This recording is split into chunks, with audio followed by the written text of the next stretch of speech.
Thought that sounded a little off. I forgot I was watching PAL format DVDs, so I have the timing slightly slower. So this is a slightly slowed down version of the theme music.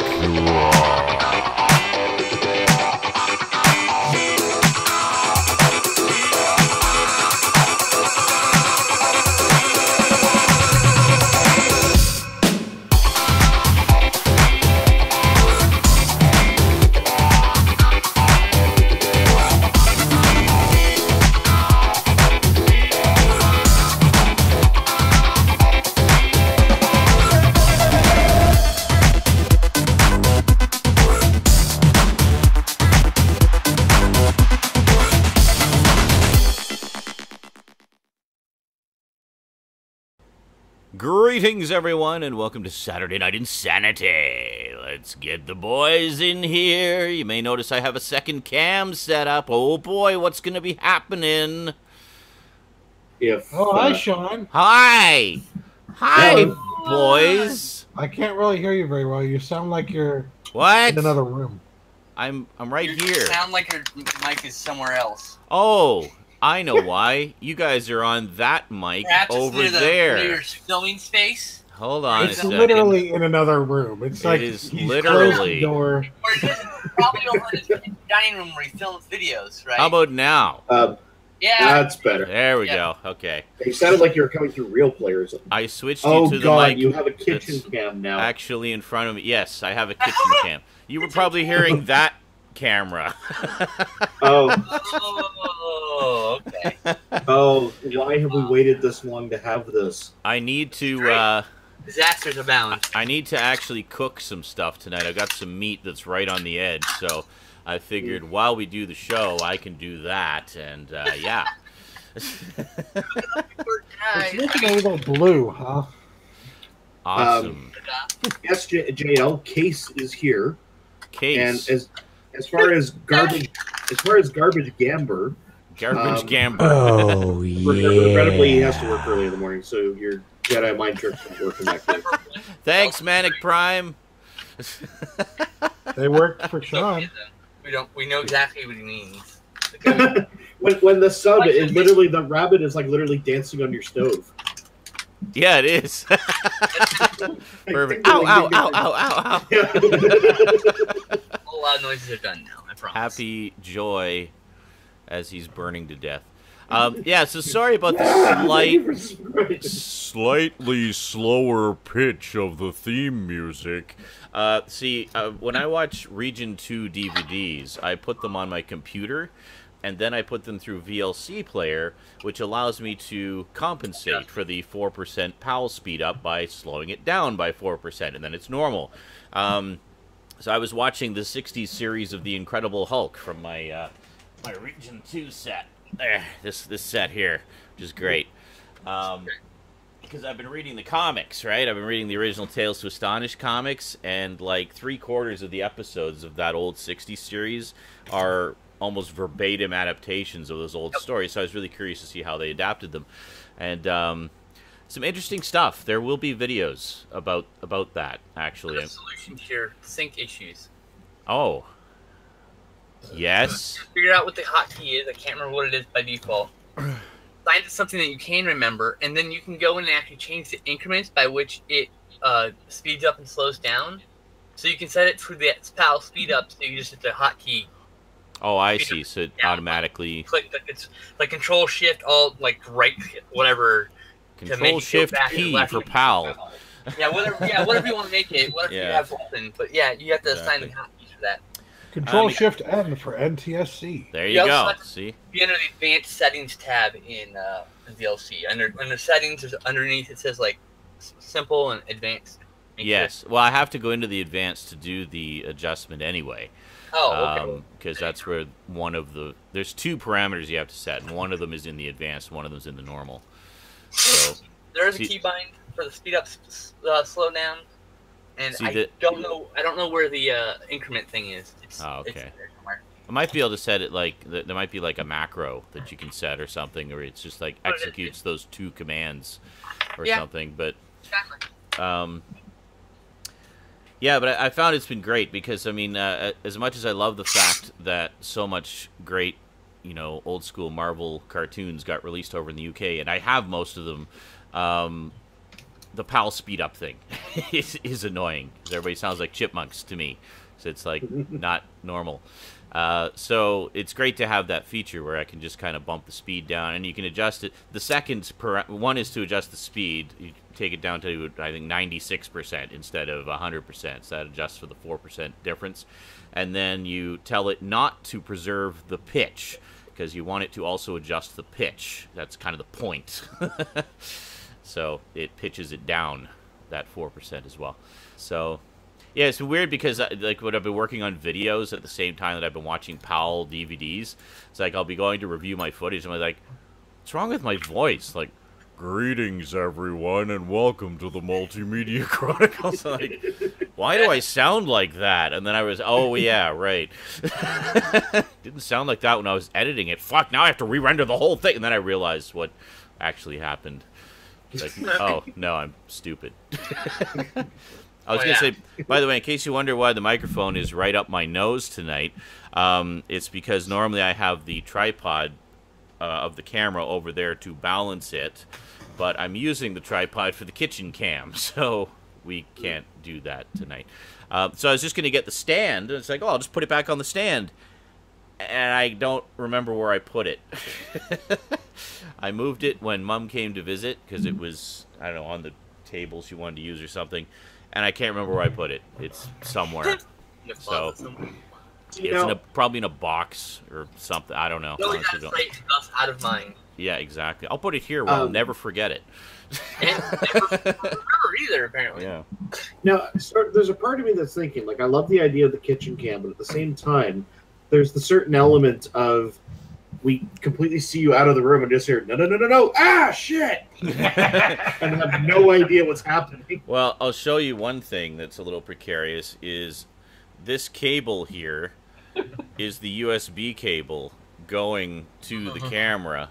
You need to get It goes up and around the corner, and it hooks around the fridge. Oh, God. And, that's not going to happen. Yeah. Get a longer Sean. You need an extension. Well, see, that is the extension cable. Get a longer extension cable, the problem with USB, unlike, say, HDMI or Ethernet, is USB has a very limited frequency range. So that's the farthest that it can be extended without fucking up the signal. Oh, so man. it is at the max. You just gotta get a powered switch, and then you can boost the signal and you put another extra would probably do it, but and then you can probably connect other things to it too. Actually, I think I have one.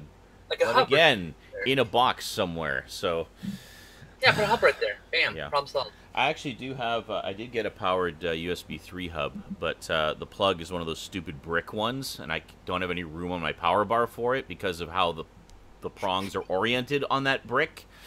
It's like, you fucking idiots! Can we stop at the bricks, please? This is 2018.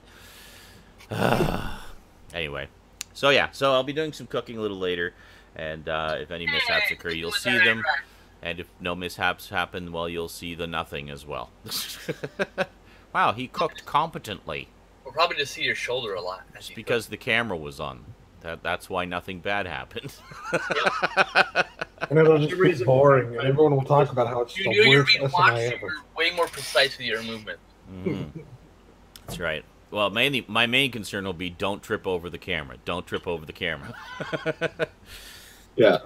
So, by the way, Cass, just before I forget, your Blu-rays arrived. We got them. Oh, good. So I was going to ask after you. I was going to be yeah. Yes. See, I get like one opportunity to speak, and I'm so damn excited. Just the words spill out. So they did arrive. Yeah, Cass sent me. So I was going to say, I'm glad it'll be part of your pickups this week while I'm here. Oh yeah, I guess I should go and get them then. I didn't actually know that SNI was on last week. See, I made a big. I made a big stack of stuff to do update videos, and then I was thinking, but then I gotta do pickups. Fuck. Now all of the pickups are integrated into the pickup video stacks. I'm pretty sure I remember which things are new. I'll grab those. We're ribbing for all the ones we already saw. Yeah. Oh, Van Helsing. Awesome. Oh, God. You shouldn't say anything. You should add it to the pile secretly. And Vampire Circus. Oh.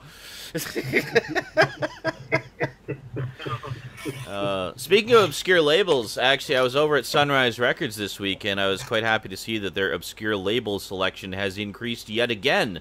They are now including Kino Lorber Studio Classics titles. They go for about 30 or 40 bucks a piece, so I probably won't be buying a lot of them, but there's a bunch there. Buy it directly from them on their website. Pretty much, yeah. So you spend like, I think, $80 Canadian for like free shipping to you too, I think. Yeah. Maybe 120 Canadian, but still, it'll be a lot cheaper for title, actually. Yeah, so. Probably. Well, definitely saving on the shipping. They're on sale. Yeah, well, and a lot of times, I mean, I can only get those. I mean, it's about the same as what they cost on Amazon.ca. I mean, those are expensive over here. I mean, it's primarily U.S. label, so you guys get them a lot cheaper. Yeah, U.S. only releases. Yeah. But no, it's cool to see those on the shelf and actually be able to look at them and hold them and fondle them. But still no Criterions, but they do have quite a wide selection of Shout Factory and Scream Factory stuff now. A lot of collector's editions with slipcovers, as well as a whole bunch of Arrow stuff. So they got a lot of Arrow in there. And, yeah, those are the sort of big three that leap immediately to mind. But yeah, they're slowly becoming what HMV was before they went tits up. So very happy to see that, and I hope they. Do you have anywhere you can get Criterions? Not at the moment. Oh my god. Yeah, they used to. That's the only place you can get them. Yeah, the local Best Buy used to have a rack of them. The majority of them, I think, are imports also because they're U.S. only titles, not even like North America. That the Best Buy rack disappeared after a couple of months. I bought a couple of titles there. It was mainly HMV. That was the big one in town. And then they left, or well, went out of business because they could mismanage themselves out of business, basically. And yeah, and so far, yeah, nothing has come along to replace them. But I did check, actually. I was taking a look at Blow It Outta Here, which is an eBay dealer I used to buy stuff from a lot. In fact, I think I got a lot of my Doctor Who DVDs from them when I was collecting the Classic series. Great sort of clearance house of stuff. You can often find some good deals there. The reason was there's a couple of Family Guy titles that I still need to kind of fill in some gaps in my collection, a couple volumes. And it appeared from the picture anyway that they were selling the versions with the slip cover. So I ordered the two that I needed. We'll see if they do indeed arrive with the slip covers. So fingers crossed. But the other nice thing about Blow It Outta Here is they... Must screen cap this. They tend to be cheap. A lot cheaper than the other online sellers. They're primarily a clearinghouse, hence the name Blow It Outta Here.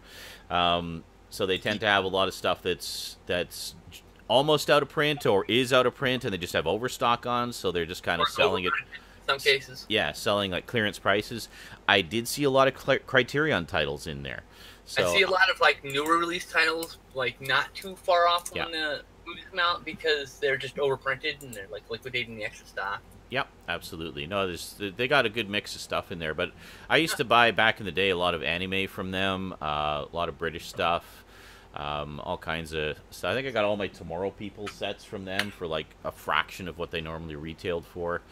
And yeah, they've been around for quite a while, and I definitely recommend them if you're looking for a good selection of stuff at decent prices. Blow It Outta Here on eBay. All right, give me some free stuff now, guys. Come on, that's a big plug. Just kidding. At least a coupon code so we can get some percentage off by linking to your stuff. That's right, yeah. So we should probably get some views here. So did you hear about that Logan Paul thing? Whoa, Logan Paul. Holy crap, Logan Paul on YouTube. That whole thing with Logan Paul and that thing that he did on YouTube Wow. Logan Paul. Logan Paul. What a Logan wow. Paul. That Logan Donald Paul Trump guy said some things, and all Logan the Paul. all the Logan Paul things that he did. Logan Paul. That Logan Paul. Who the fuck is Logan Paul? We're It's done funny now, right? because of all the controversy. I had never even heard of him before until Yeah.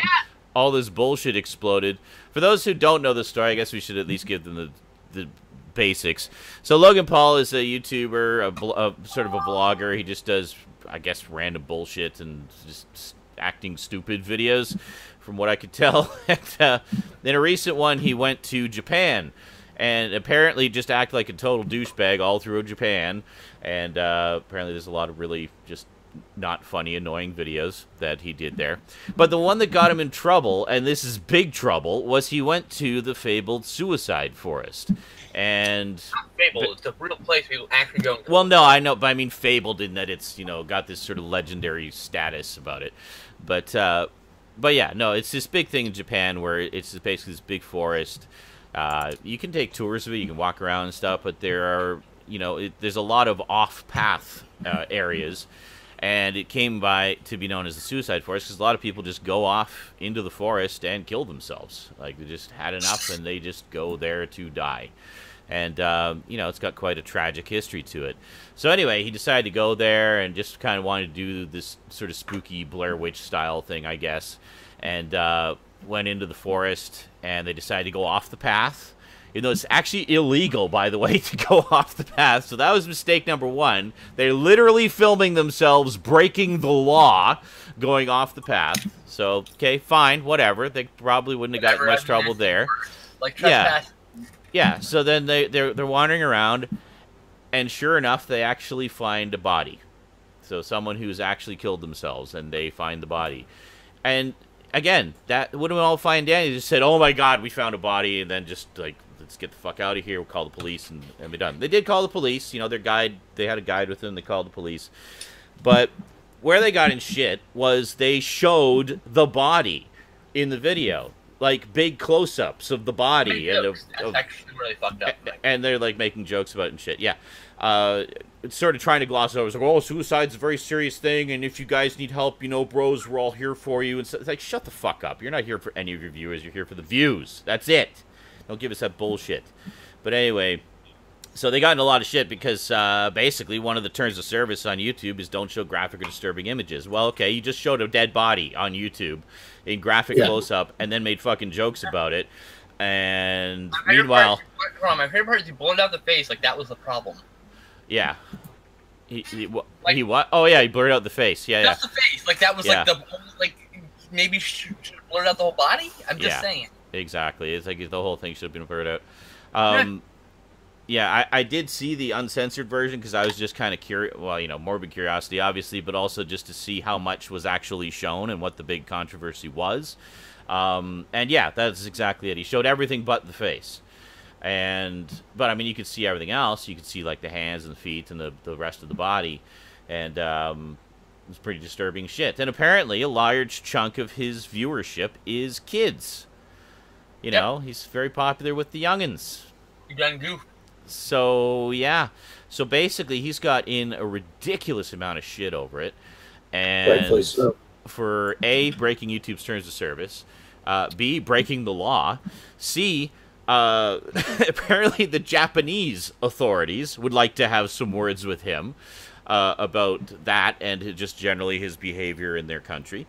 And, what else? He's a cunt. He may be facing jail time, apparently. There's like some kind of legal action being sought against him, and yeah, it's like it's just freaking exploded. So that was the whole thing.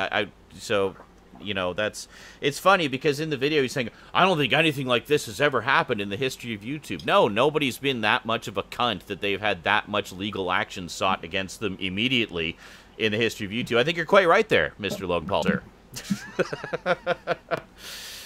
Logan Paul is from what I can tell, a shock humor kind of person. But yes, exactly. He's not good at it. He's there's a reason that I called him the shitty Tom Green of the meme generation. First of all, guys, I'm gonna defend him just a little bit here. Yeah. We're all fucking idiots when we're 22. We all did shit. This is true. Absolutely. We all did shit that would get us into legal action if we recorded it and put it on YouTube back in the day, okay? Absolutely. We've all fucking done it. Let's not be... Oh, hey. Hello. There it is. Anyway.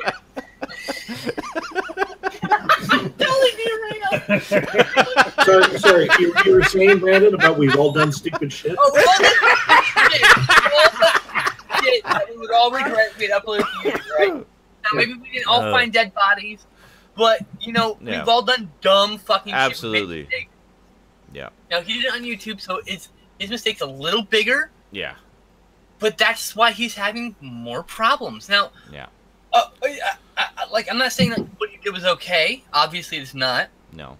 But I am saying, like, unsubscribe if you feel like it, but, you know, don't send him hate mail or anything like that. Dumb shit like that. It's not going to solve the problem. No, it's not going to do anything. It's like... He made a fucking mistake, and he's either going to grow from it, or he's not, and you're going to see that as a viewer, and you can either choose to stick with him or not at that point. Now, he did do an apology video, which itself has got some flack as being possibly not as sincere as he was trying to make it out to be. But that said, it has resulted in some hilarious parodies. The best one, I think, was... What was that one I sent you guys? Was Jack... Oh, what the hell is his name? Jack, who does the... Which one? Jack's Films? Jack's Films, yeah. The guy who does Your Grammar Sucks. He did a parody of the apology video. And he's just like talking about, I'm sorry that I took my pants down in front of your grandmother. It's just like all this increasingly ridiculous stuff, and all with dates on the bottom. And then at one point he says, before we begin this month's apology, I just wanted to say... Buy some merch! Yeah, I laughed so fucking hard at that. That's right. Yeah, so that was pretty awesome. But, yeah, so, I don't know. Logan Paul. Yeah, Logan Paul. Just because he did this doesn't mean he's a bad person. No, there's something called diffusion of responsibility. When you're with a group of people, poor judgment. Someone's going to be responsible enough to say no to the thing that's too far, and then no one does, and you're all doing the fucking thing like wandering off the path, finding a dead body, making jokes. Like, that shit happens to people. Well, no, they did. Like, I mean, bad people. It just happens. Yeah, if you watch the video, when they get to the point where it's like, oh my god, dude, is that a dead body over there? One of the other guys says, grab the camera, let's go. Like, clear as day. It's like, grab the camera, let's go. It's like, they're all like, okay, let's go film it. And, and don't give me this, you're trying to hide it. It was in the thumbnail of the video. Yeah. Like, come on. He was clearly trying to exploit that situation as much someone as he possibly says that could. Because they say it impulsively, right? Yeah. Because they're not thinking, and then no one has the with sight is saying, hey, that's a really bad idea because there's a diffusion of responsibility. So they're not necessarily bad people. They made a fucking shitty mistake. Yeah. And they should be punished accordingly, mind you. Oh yeah, I don't think they're bad people at all. They're just douchebags. They're just douchebags. Because we were all douchebags when we were 20. They're just stupid 20-somethings like we all were when we were 20-something. He lives in a completely different world than the rest of us. Because first of all, he's fucking filthy rich, so he lives in a completely different world than we do. That is also true. He did do a video boasting about how he bought a $6.2 million home with his YouTube earnings. You have to understand that he can't go to McDonald's anymore without getting fucking mobbed. That's you know true. what I mean? Yeah. So, like, that kind of thing, like, he lives in a completely different world where he can't do normal things, so he has a disconnect from people. Yeah. So he makes mistakes that are lacking empathy because he doesn't have the ability to connect with people like he used to. True. When he was in, like, school or whatever, you know? Yeah. I'm offended that you're being so kind to him right now. I'm sorry, I'm really high. That's how it works. He defends the downtrodden. This is our man Skin Slip. He's allowed he's allowed to be a jerk, and he's allowed to be in trouble for his jerkiness. Yeah, that's well, the way it is. because I mean, a lot of people are saying like, "Oh, his channel should be deleted," and blah blah. It's like, no, I don't think so. I mean, come on. A strike, maybe. Put him on give him a strike, give him a suspension or something. But I mean, don't go fucking deleting his channel. I mean, like it or not, I mean that is his livelihood, and I mean, someone should not have their entire life destroyed because of a stupid mistake. Exactly is what I'm saying. It's exactly what I was trying to get at. And I don't care whether you love him or hate him. I don't like him, obviously, but I don't. No, neither do I. But livelihood either. Exactly. Yeah. And here's the thing: he's not funny now, but he does enough stupid shit. He starts finding out what's funny, right? And in like 10 years, when he's Tom Green's age, when Tom Green got made big, like he'll be funny potentially if he learns from the mistakes he makes in comedy. Entirely possible. You never know. Possible. I mean. And he'll look back and be like, wow. If Tom Green had YouTube at 22, he probably would have done something equally as stupid and maybe. Oh, absolutely. I don't know. Yeah. Just saying. There is. Well, see, I mean, I think a lot of people. There's been a lot of copycats out there ever since Tom Green and Jackass made it really big. Both the sort of shock humor style of thing, and pranks. Tom Green always had a point, at least. I'm gonna give him that, at least. Well, yeah, exactly. And there was an underlying genius to the stuff he was doing. Like sneaking Canadians across the border, right in front of border, like 5 feet away from the border crossing, when no one and watching the border guard just go, huh? Well, and saying that he really wanted to do something nice for his parents, and they really love their car and they love pornography, so he decided to have it's like two lesbian women making out spray painted on the front of their car, and it was like this beautifully rendered artwork of just this smut on the hood of their car. He did that border crossing thing as a commentary, saying that nobody cares because these people are white. The reason why people care that Mexicans cross the border is because they're not white. That's why these people are making a fuss about it. Well, I always liked his. That's why people want to have a ban on fucking people coming to this country, because they don't want non-white people coming because they're racist pricks. They don't want to admit it. Well, see, anyway, I also liked his deep political sentiment and statement against the dairy industry by wanting to cut them out of the picture entirely and just drink milk directly from the cow.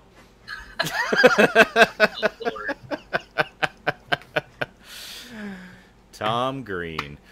Yeah, but the thing is like, so there's a lot of the copycats, and some of which are funny. They got the funny bone. They know how to make you laugh, and others are just they just get the douchey part of it, and they don't have the funny part of it. Major Motoko brought up a point where like Logan Paul was running around Tokyo and throwing Pokeballs at people. Well, I'm going to defend the Pokeball thing. That's Pokemon throwing the Pokeball at people. That is a classic reversal gag, okay? That's fucking comedy. Gotcha. That piece is comedy. The rest of it is bullshit.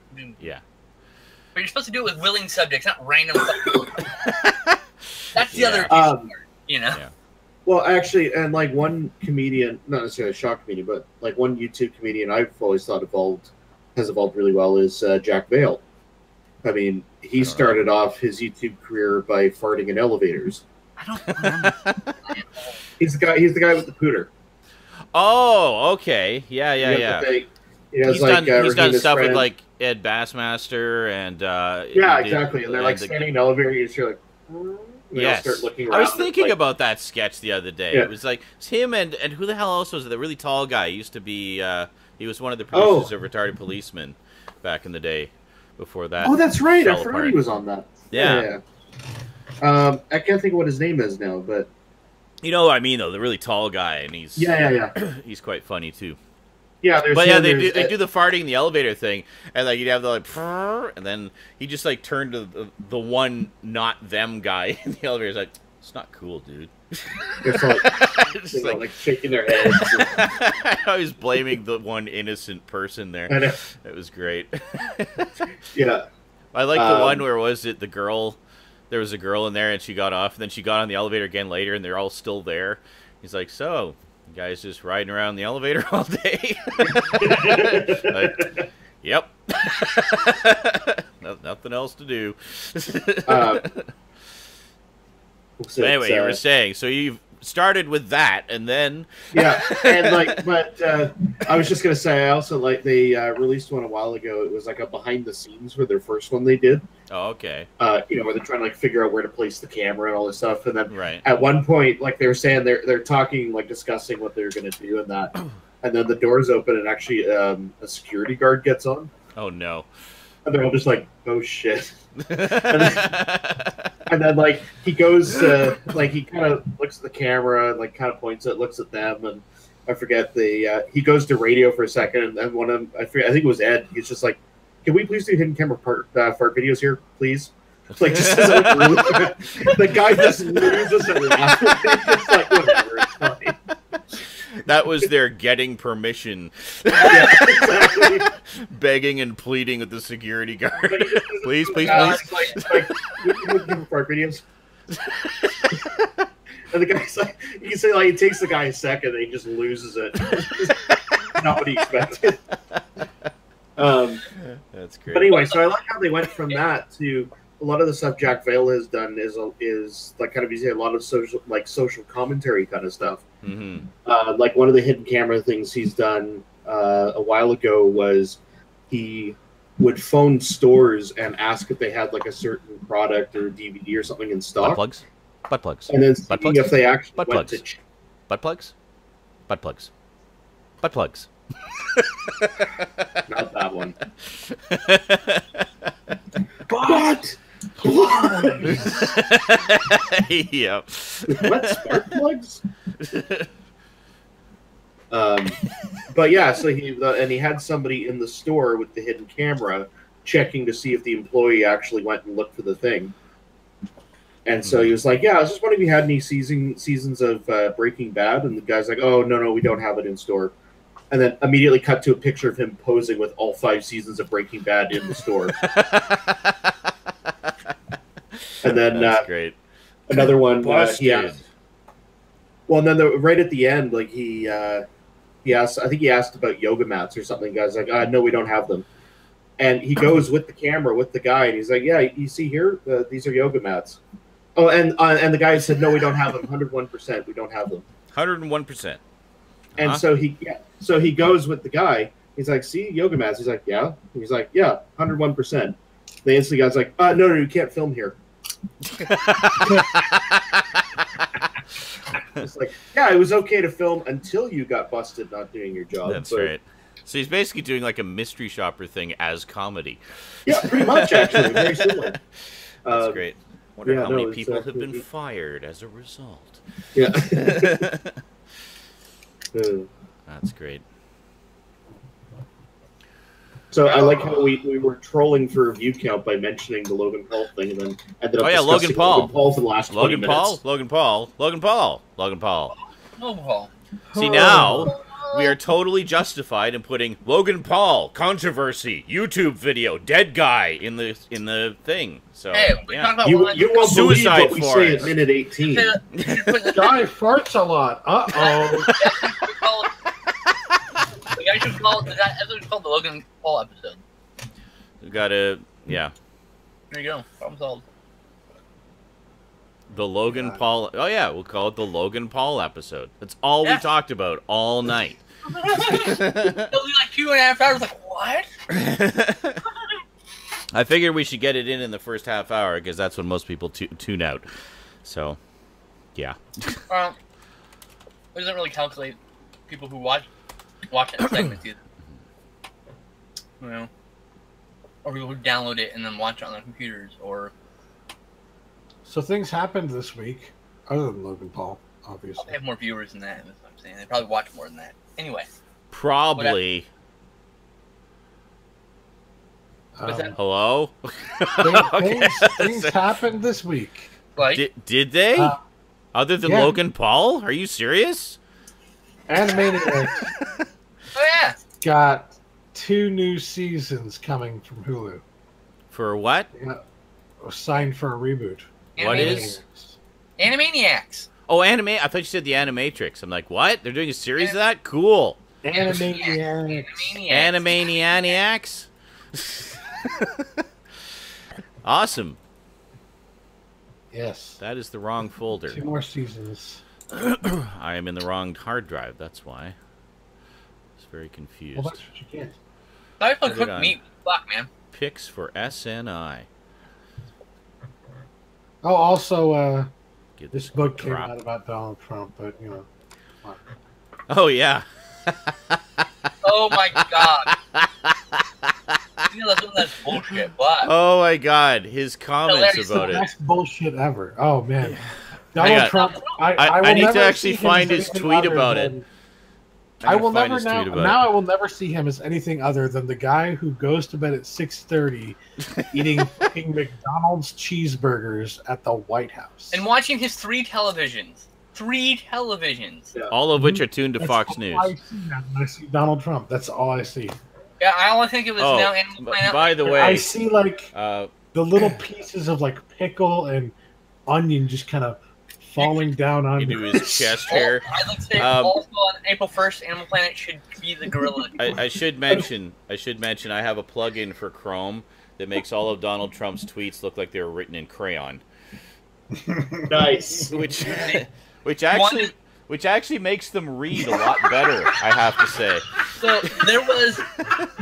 Oh wow! Oh my god, that's brilliant. So like, there was a tweet out by this guy, and he quoted. He basically made a fake quote from the book, saying that Donald Trump loves the Gorilla Channel, the channel 24-hour Gorilla Channel. It's a fake quote, right? Because making fun of the fact that the book's clearly a bunch of misquotes and shit, right? Or people taking things out of context, or this guy just making shit up. And so that became a meme because people thought it was real at first. Yeah. And the guy changed his name and changed his fucking username to the Gorilla Channel as a joke. Yeah. Right. So now I want Animal Planet on April 1st to be the Gorilla Channel and just gorilla fights for 24 hours. Yeah. Oh come on. Animal Planet retweeted about it, and I basically called Animal Planet out on Twitter about it. I was like, now you know, if Animal Planet's really on the ball, what will happen April 1st? I'll actually get the Gorilla Channel. Gorilla Channel. All gorilla all the time.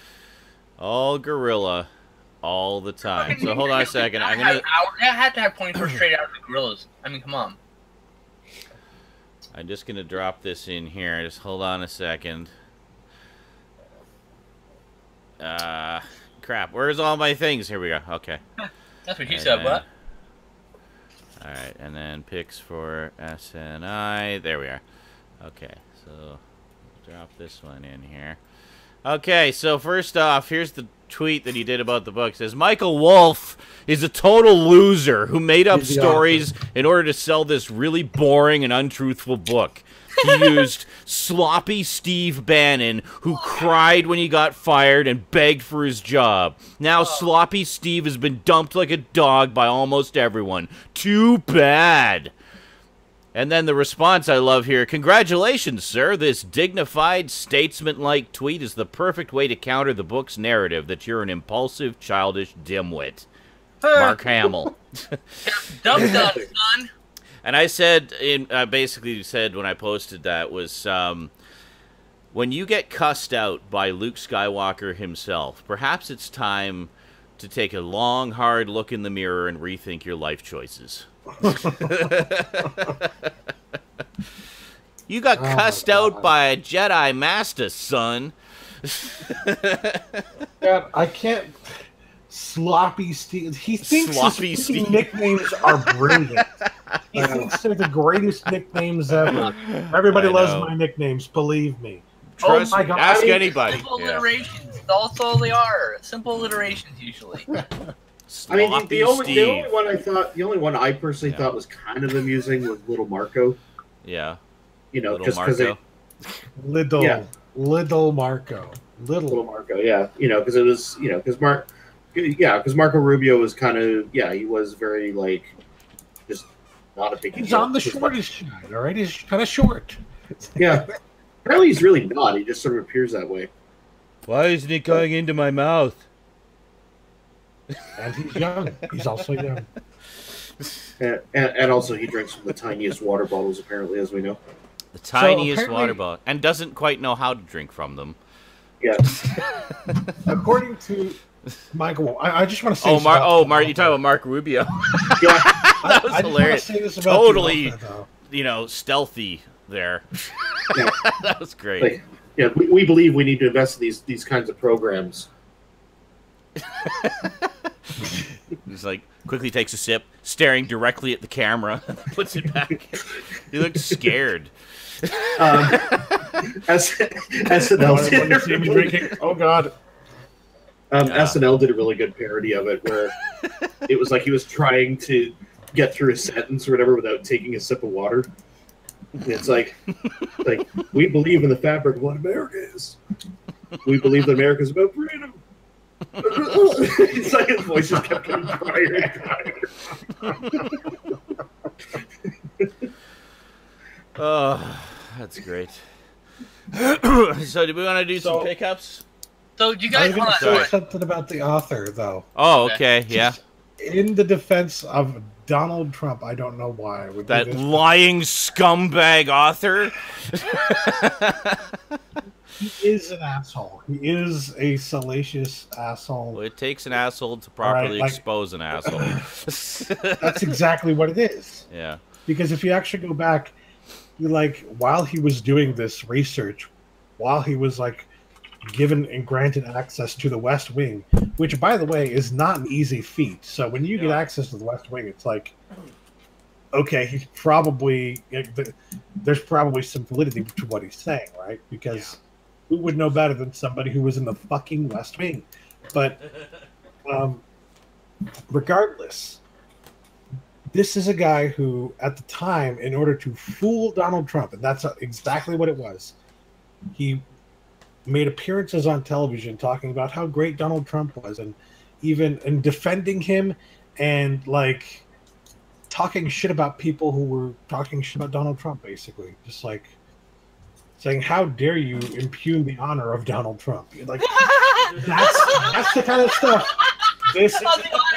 that's the kind of stuff this author, Michael Wolff, was saying at the time that he was in the White House. Now that we've seen the book, we know he didn't feel that way at all. But that's the kind of guy this guy is, all right? So he said those things to keep his access. The very idea that someone who talks shit about someone in public and out someone as someone who cries when they get fired, fuck you, asshole. Everyone gets a fucking emotion when they get fired, you dumb piece of shit. Well, you wouldn't know that you've been fucking stealing from your pappy's fucking wallet your whole fucking life. Anyway. Yeah. Holy happy. I just do also want to note, though, that nobody that was quoted in this book, they've been trying desperately to find any simple, stupid little quote that they can say, well, this was misquoted. Yeah. Nobody who was quoted in this book has yet to say that they were misquoted.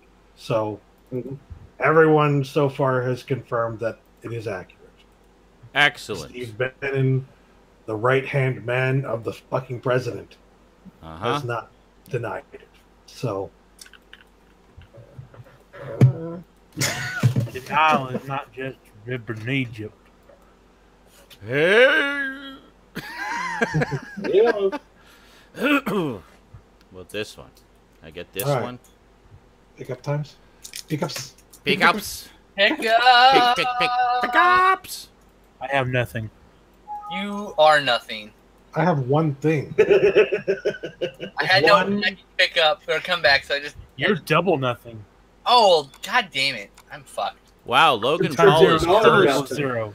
I've been trying to get just this one single picture that's been circulating the internet of his dumbass face to throw into the video, and every single one I try to download, errors.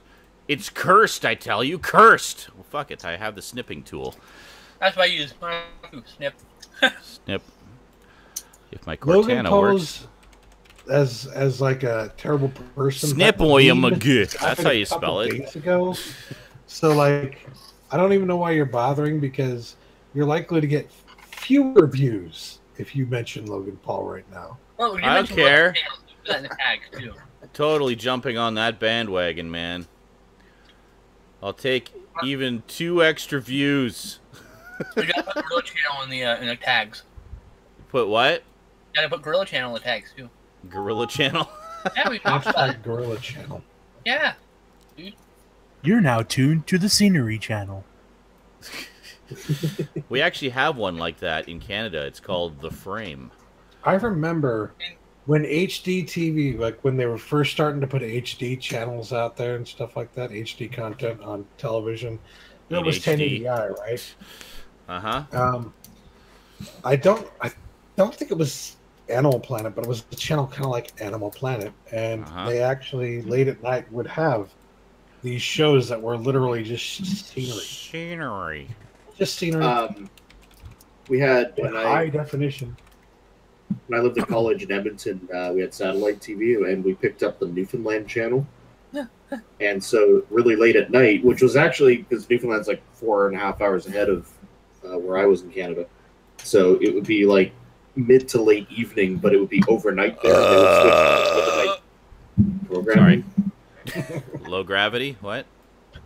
And so it's just like I would be watching a show which would just end, and then it went to what they called Scenes from Newfoundland. Oh, God. Which was basically just is coming out of Logan Paul's dumbass face. Carry on, Cass. I mean, Logan. After my 2-second anecdote. Go ahead, Logan. Tell us your side of the story. Fuck's sake. There it is. Yeah, I'm Logan Paul now. So what happened? Logan is listening. They broke. So, in one of the Scandinavian countries, I don't remember which one. God, someone correct me in the comments. There was this channel that was a coast-to-coast train trek, live stream. It was a 24-hour stream that took like a month, or to travel one end of the country to the other, or whatever.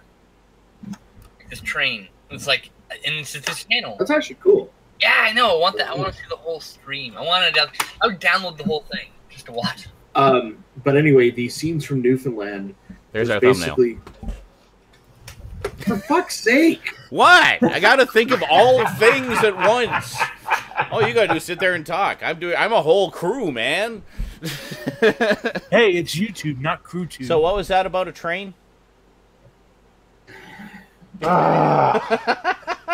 Murder on the Polar Express. Oh, that's the train. Murder on the Polar Express. You always do this like right when I'm getting to the punchline of the thing, so it takes all of the wind out of it. Excellent. And it's just not even because everybody forgot what the hell I was rambling about. Killing Zach. Stop it. What I'm trying to say. You have to forgive him. He's got the assholishness in him because he was with your mom for so long. No, I know. Oh, God damn! Something got dunked on. I'm just, it's the truth. You know it's the truth. That's right. I'm not even offended. I'm not denying it. We have mom stories, don't we? When I was up there, all she kept saying to him was, "I'm here for 10 more days. I'm here for 10 more days." And I would just kind of glance over at Cass, and he would just start snickering. He's like, I've been up with her the whole time. I'm only here for today. Yeah. Well, that was payback for like the time when we went out for dinner 4 years ago, and you were just like, "Have fun on the drive home." Oh yeah, because you were at the end of your sort of dealing with her phase. Because that was literally we were doing that. Anyway, Scenes from Newfoundland. So it was it was this show, and literally all it was this like ridiculous like Newfie music, like just the and it'd be like a shack. Racist in much? Racist much? Not race, they're all white, like me. There's still a race of Newfies, you dick. It's not a race, it's a Stop culture. using the N-word. Anti-Semitic. They're not Jewish. Oh,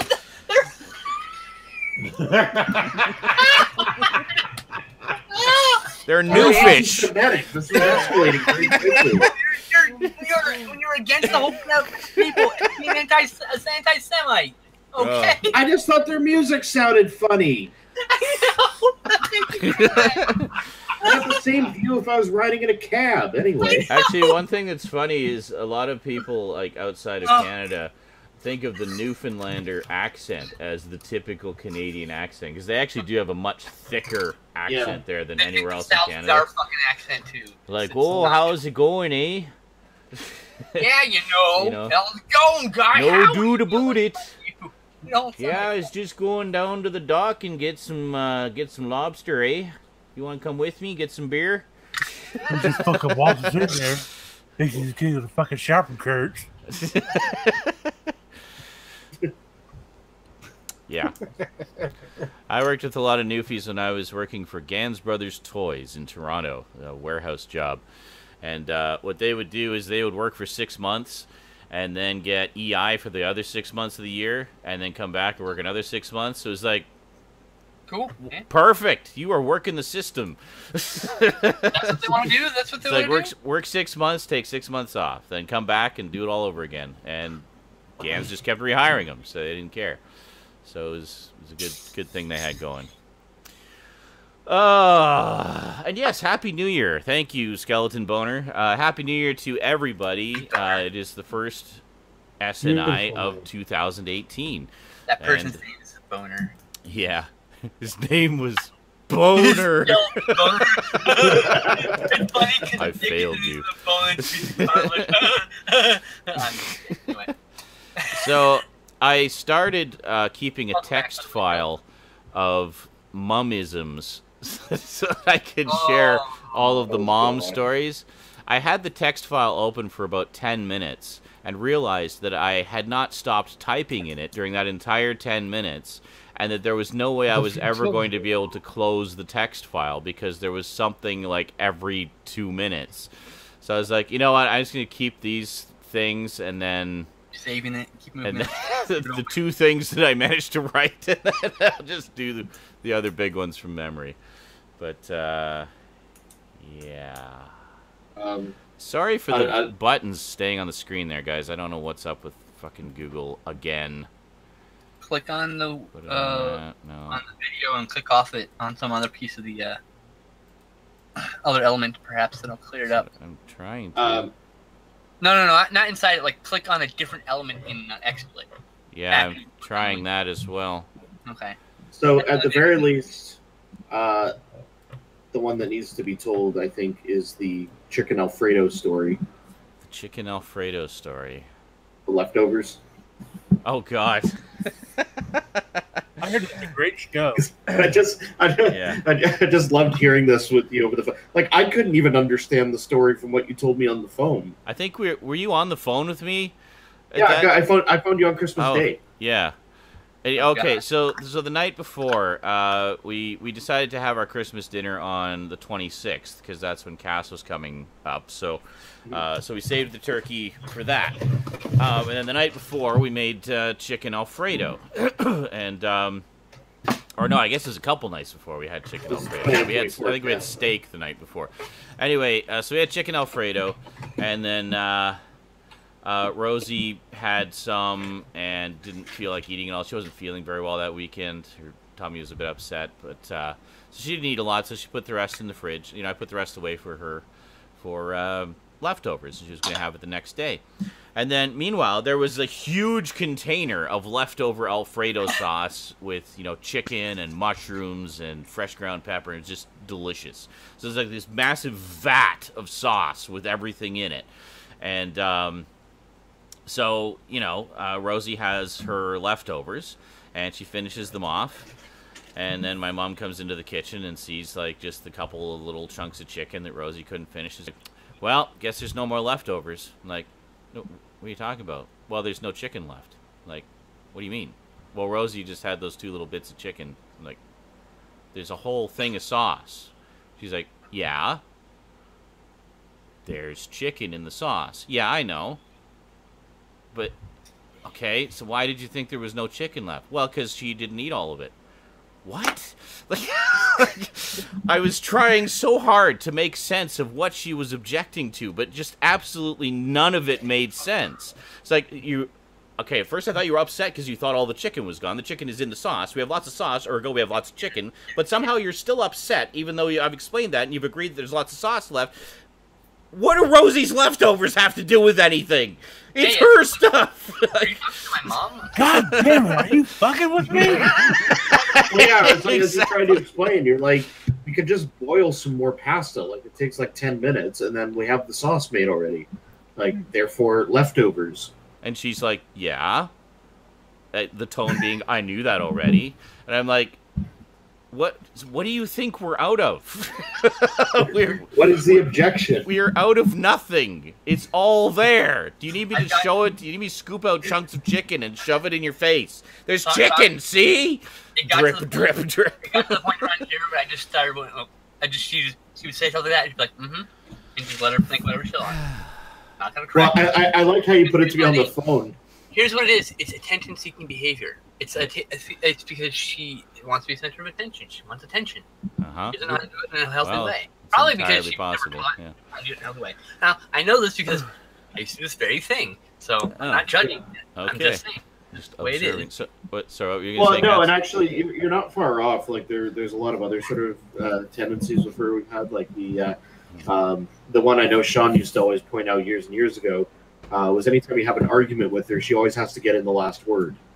Yes. And like, I even noticed that a little bit, even still, like when I was up there. Like, it's not like you guys had a big fight or an argument or anything, but even just like little discussions, she always had to have sort of say the last thing. Yeah, whatever it was, it doesn't matter what it was. It's always she always says. Like you would say the final thing, she'd be like, "Okay," you know. Yes, it's just like yeah, or okay, or It's like just anything to be They're running out of you. The one to make the last guttural utterance.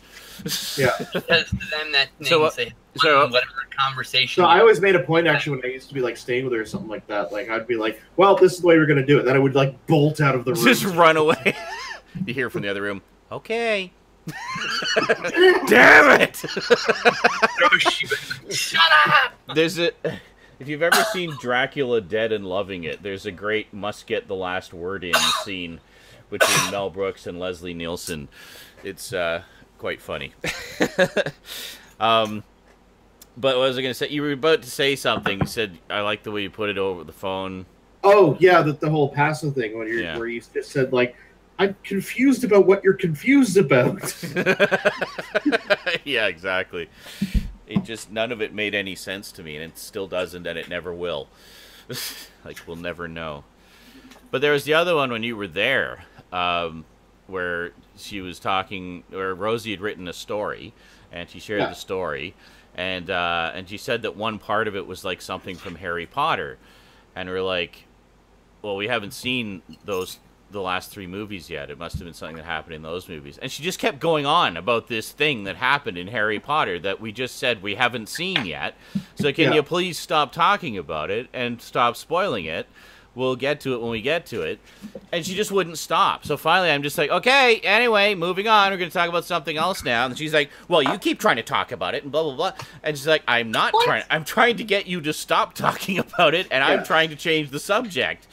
Yeah, and that's all you were saying. You were saying things to try and get her to stop. Yes, and she just kept rolling on and talking about it. It's like... She's not listening to what you're saying. She just wants you to listen to what she's saying. Yep. It's like, just stop. I know this behavior quite well. Yeah, and she was like, see, you're still talking about it. And I'm like, no, I'm not. Why are you so broken? The only thing I said was stop talking about it. I did not discuss anything about it whatsoever, because... I haven't seen it. I'm ready for pickups. I got my pickup. It's not really a pickup for me, but the one weird thing that I sort of had with her was when we were opening all of our presents, and of course, like as we've seen the Christmas videos and that, she always does the hints. Yeah. So I had one, and it was something like a little bit from the past. So I'm like, okay, I'm not sure this is like that.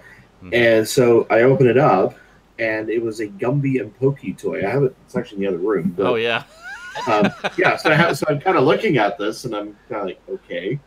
And she starts explaining it. She's like, well, don't you remember? Like, I used to, read you stories when you were a kid, and I'd, like, play with them and put them all in different things. And I really hope it captures just how puzzled my face was on the video. Because... Yeah, I guess we have that all on tape, don't we? Yeah, we do. But I mean, at least that's an attempt. That's kind of nice, though. No, like, I appreciate the sentiment in that. Like, it was very sweet. But the thing was, I was 3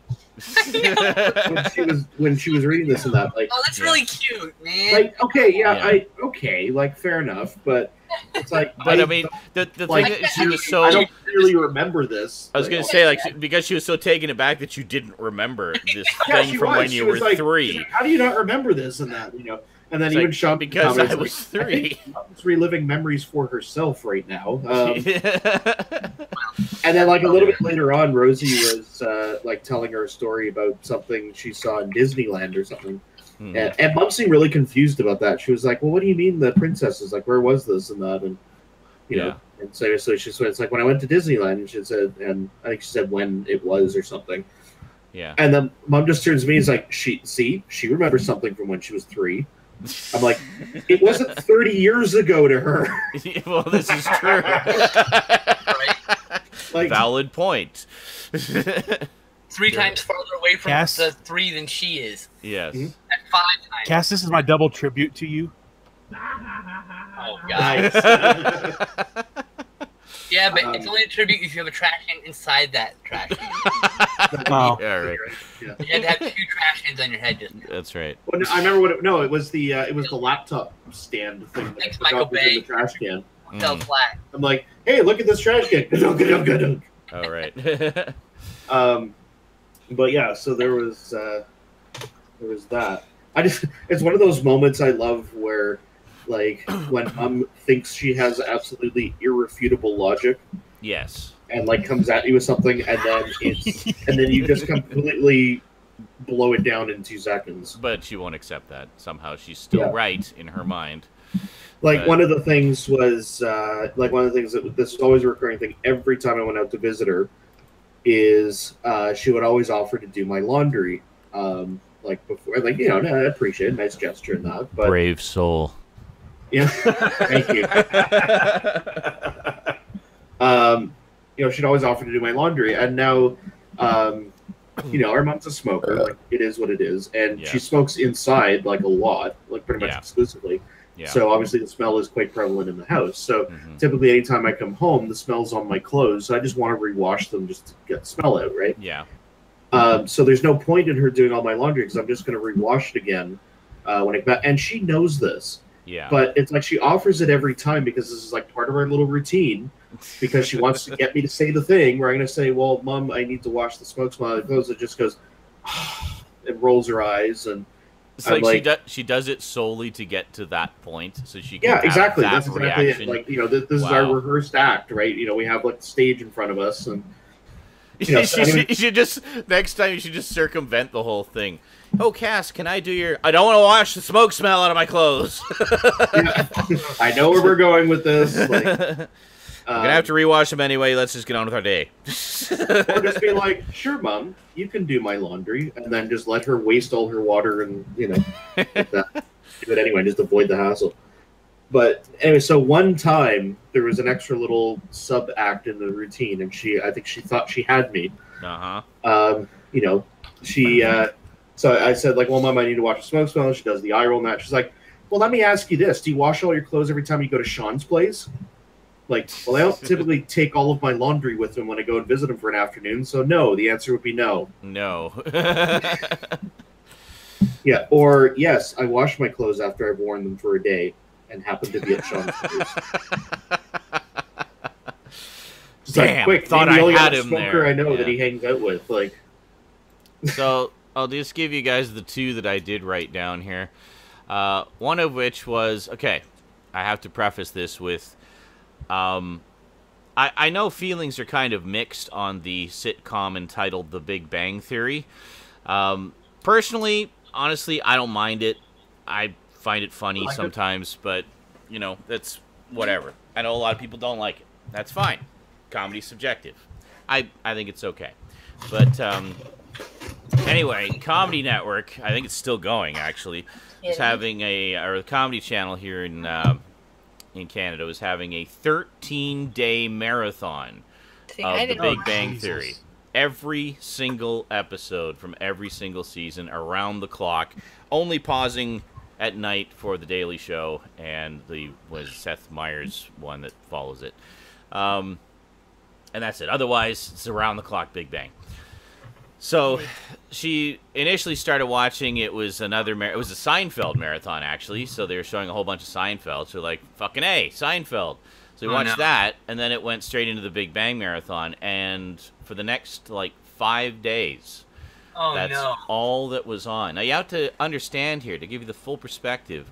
When my mom is here, she basically parks her butt on the couch and watches TV until she passes out at like 4 in the morning. So notice not too many videos being made during that time. That's why. Because I can't do a fucking thing while she's here. Because she's got the TV on constantly. I do hate to interrupt, but I have to point out, she says the reason she stays up till 4 in the morning is because Sean's up doing all his video stuff. Yeah, I can't do a damn thing while she's here because she's just making too much noise.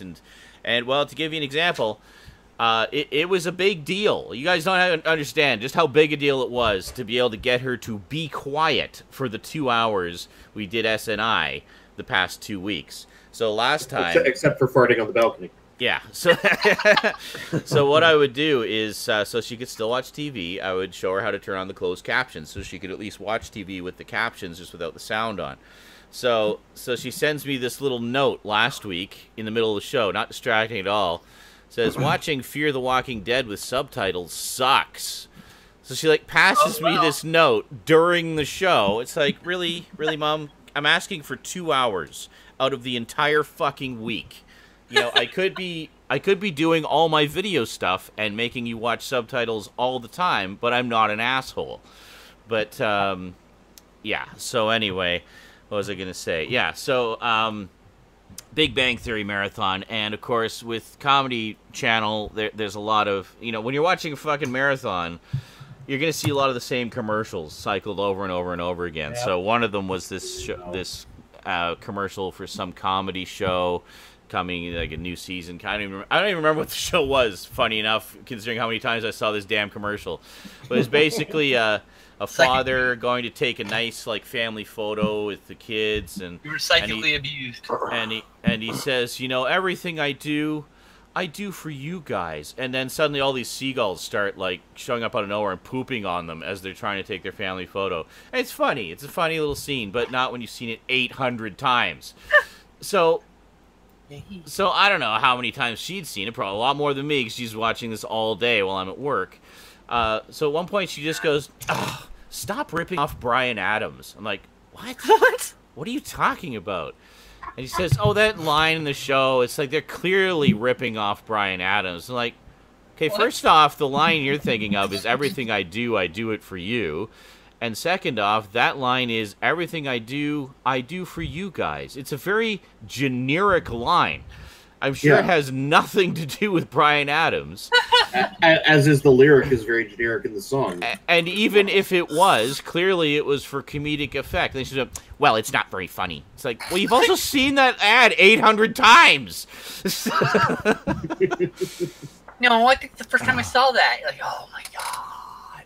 It's like, ha ha ha, funny. But, yeah, I mean, nothing's going to be funny after the 800th time. It's like, well, if you so object to that ad, how about, I don't know, changing the channel? Like, okay, gotta understand, I work for a cable company. I literally get every single channel that exists in Canada. All of them. You bring up the guide, it is pages and pages and pages of channels. And so she would occasionally bring up the guide. She'd skim through it a little bit. And then go back to Big Bang. Oh, there's not.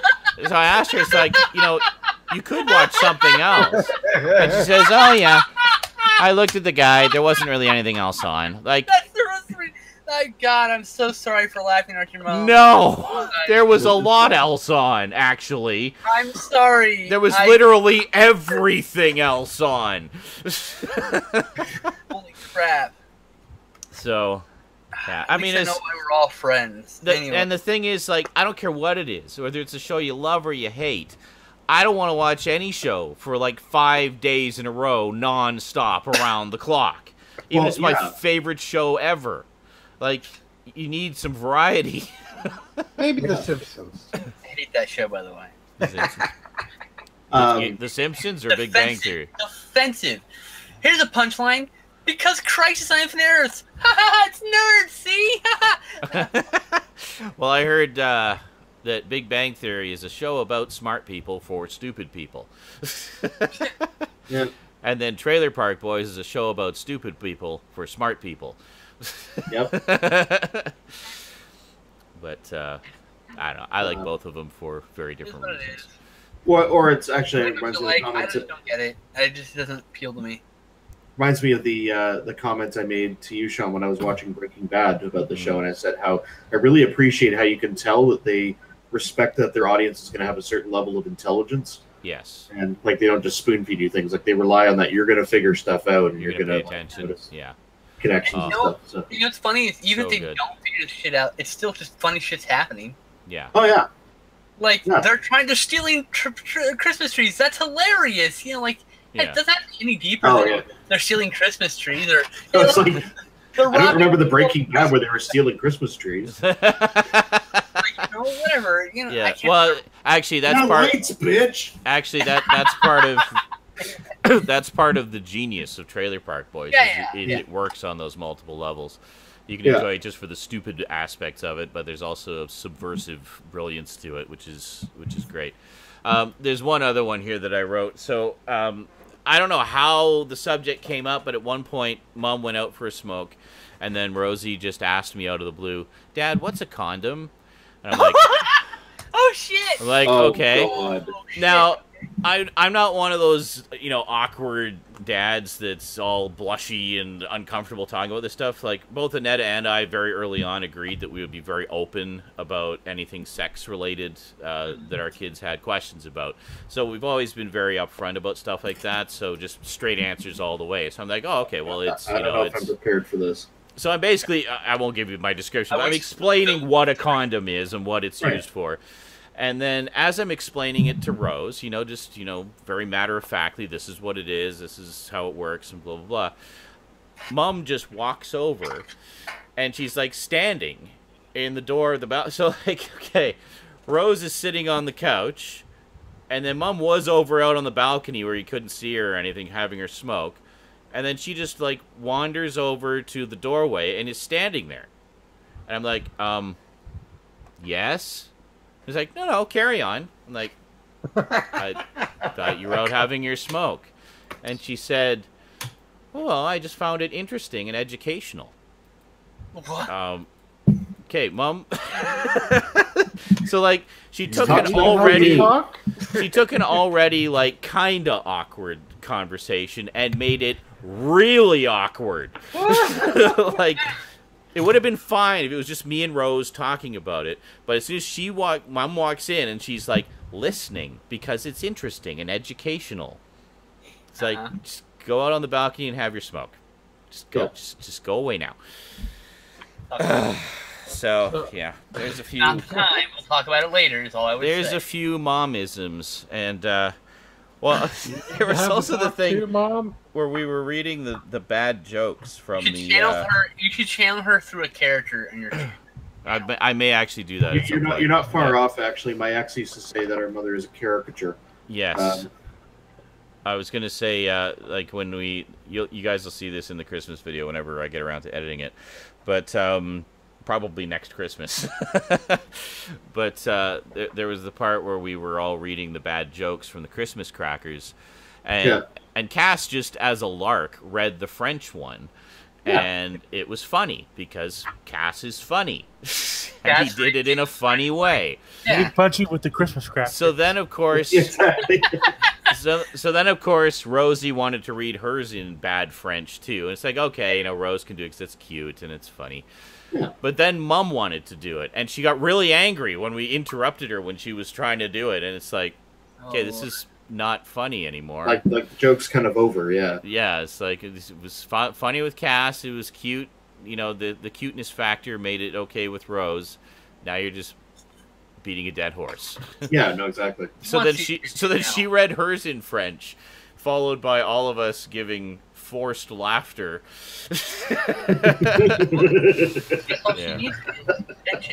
Yeah, it's definitely an attention thing. I'm at the point in the relationship where I just go like this. Okay. Yeah. That's pretty much it here too. I mean, what else can you fucking do? I mean, you recognize it for what it is.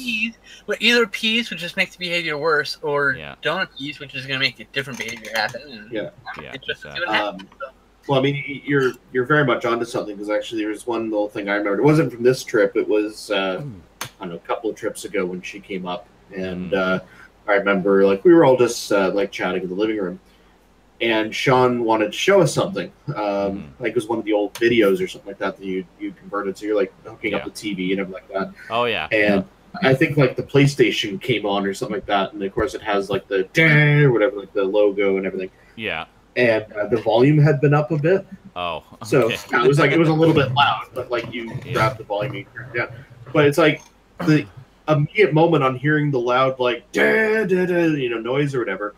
Mom was like, I think she was talking to me, and then she just like stopped and like froze at attention and like went like this with her eyes wide, like this, reacting to the loud noise. And like Sean had like long since turned it down, and she's still going like this. I'm like, it's over.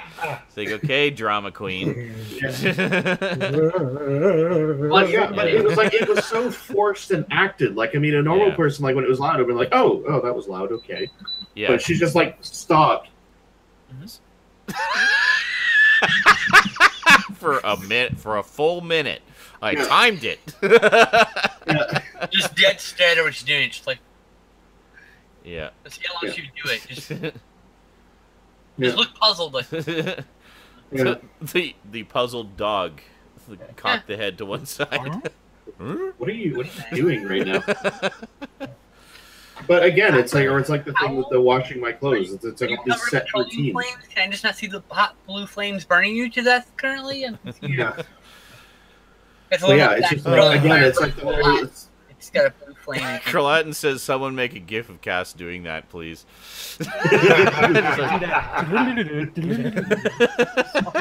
You know what we need. You know what we need is the gifs with sound. Oh God! We'll have me doing that to the "I don't want to set the world on fire." Oh God! And that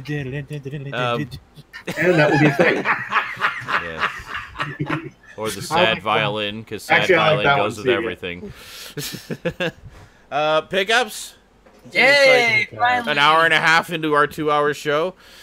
I'm ready. And I haven't even gone to the kitchen yet. 3, 4, 5, 6. All right. Zach, who wasn't even going to be here, but gracious with his presence anyway. Hello! I told you I don't have it. Oh, you don't have anything. I thought, okay. Stout Man, who wasn't going to be here, but gracious with his presence anyway. Hello! I got one thing this week. Yay! Oh, it's a pretty cool thing. Okay. Check out this vinyl. Oh, a popsicle. In the packaging. Is that a ice toy? cream vinyl? Vinyl. Weird. It's a toy, right? Packaging Yeah. You like the turtle van. It sounds so much better on it. Hold on, I need to know where you got that, because I need one. No, I'm not fucking kidding. I need one of those. Yeah, that's how I felt. That's why I got it. Where the fuck is that? Where did you get that from? Culture Fly. Is that the website? Yeah. Okay. So, it's Moving things Oh, up. neat. it's all like melted here. Melting ice You cream. know, Bite out of his head. everybody my age probably remembers these freaking ice cream bars. Yes. Yes. And they never looked that good, by the way. Yeah, they never looked at the eyeball was always like right here. Yeah. One eye's over here, one eye's over here. Yeah. You know. Very derpy. Sometimes it'd be frowning instead of smiling. Oh, they have different colors. Oh shit. Now the only problem is that the Raphael one is exclusive to the Nick box, which is like $50 freaking. Yeah. You can get all the individual others of the Donatello, Leonardo, and Michelangelo. But for that particular one, it's perfect to be a Michelangelo. Mm-hmm. I'm like buying it right now. Hold on. And they're $15 each. Oh, that's The not only right. weird thing, the only really weird thing to me, Here you go. this is the thickest popsicle stick I have ever seen. There's the real one right there, folks. Yeah, An example. that's the final toy. If you thin it, it won't work. So hold it up, Stout. Yeah, We'll they're compare like the hollow. toy to the real thing. They're There's generally no hollow. way. Yeah, there you go. That's exactly how I portrayed it. too. Exactly how I portrayed it. Perfect. The mouth is a bit wrong. The mouth is wrong. That's the problem. That's the one issue. But that's all right. That's great. Oh my goodness. But yeah, Perfect. I recommend getting that because it's freaking awesome. City. Wonderful. Shipping method. Yeah. That's. I only got that thing like once or twice in my life, right? The actual ice cream, and every time that's what it looked like. Not Just the one I derpy got as hell. there, just derpy as hell. Yeah. Hold yeah. on. I guess it all turns to poop in the end anyway, so who cares? You have a microphone pointing right up your nose. It's like, ooh, Ninja Turtles. Microphone icon. This isn't a Ninja Turtle. Sure, There's a it's after candy he got corn in the, zapped by Krang's death ray. Oh, okay. There's a candy corn in this one. Well, they can't all be winners now, can they? That's right. There's a quote in Bad Santa for every moment in life. There Okay. is. Yep, I Especially, really get are you fucking with me? That's why it just makes me so Why is sad. everything The just- second one was just so badly written. It's like It there's It really nothing, wasn't as well written. It just. there's nothing clever about it. And you said it I was still kinda lacking liked it, heart. but- Yeah. Because the first one actually It had really surprisingly a lot of heart. It kind of felt like Billy just didn't care. Like he's just. Yep, I'm I getting don't care paid. anymore. Alright, check my card number here real quick. So Cass has run away. I'm guessing that means he has no pickups, or he quickly ran off to buy something to show us. So, He just had to go get his All trash right. cans, man. so skin slip. 1 second. I just Alright. completed my order. Oh, you're ordering the ice cream. I bought it. Guys, Alright. okay. I gotta write it down before I forget. January. All right. $20. All right. TMNT ice cream vinyl, you fat fucking loser.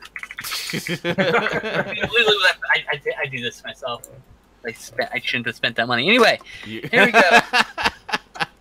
I should have spent $20, but to be fair, I didn't So- buy anything for So myself. that was your note to yourself in your own receipt. Yes. Correct. You fat fucking loser. Yes. Perfect. I really shouldn't have spent that money. I'm trying Yeah. to Welcome But, to everything I ever save. buy online. Everything I got here were gifts. So, Yeah. There you go. except actually, I take it back. I paid for these two. They paid for these last month. All right. First, going to start with 2 tokens from Stoudman. Ooh. Is Ninja Turtle boxes because I collect tokens and coins and Nice. shit. Weirdo like that.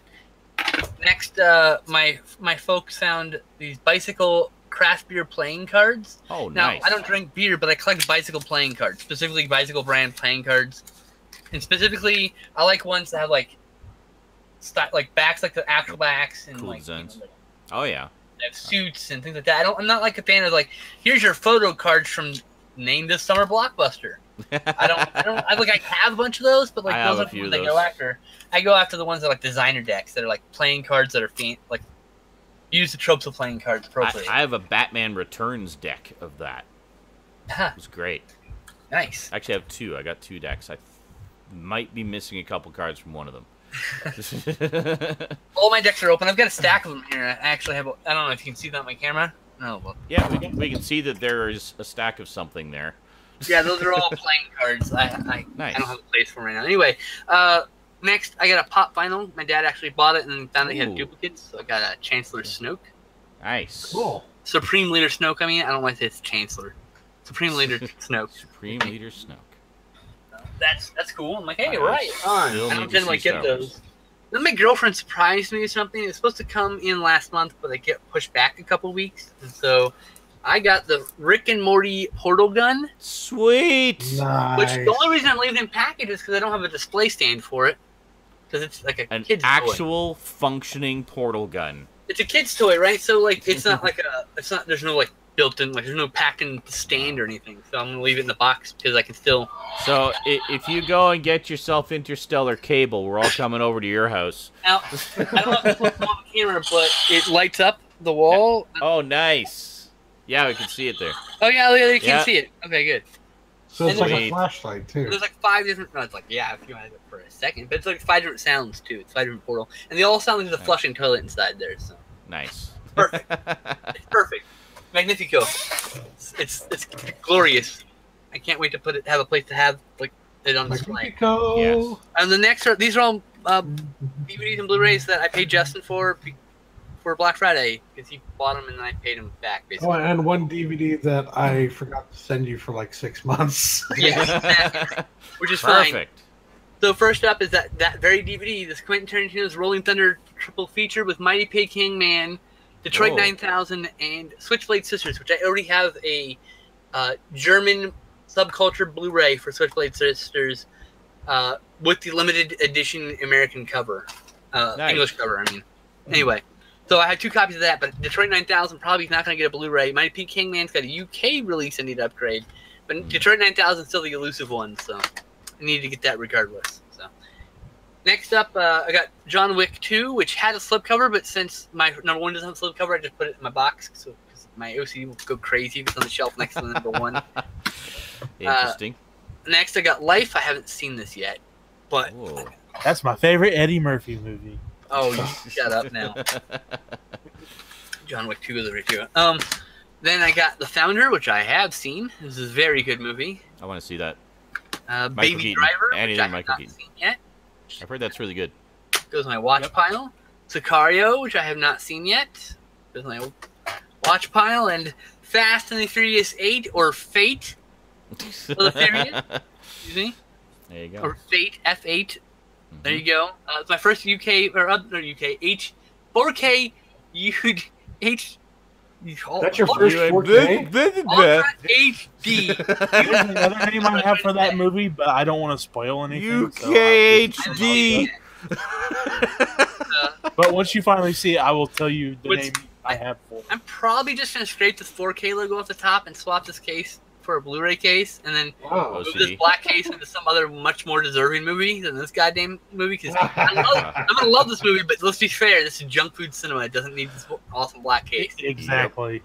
That movie is the perfect definition of junk food cinema. It also came with a slipcover, but since I only have the slipcover for 2 and 7, so I have 2, 7, and 8 now, I just put all 3 of those in the box. And I have them, and they're mint condition. I want the other slipcovers because I can't have them on the shelf.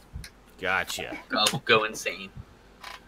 Gotcha. That was everything. That was everything. Nothing crazy.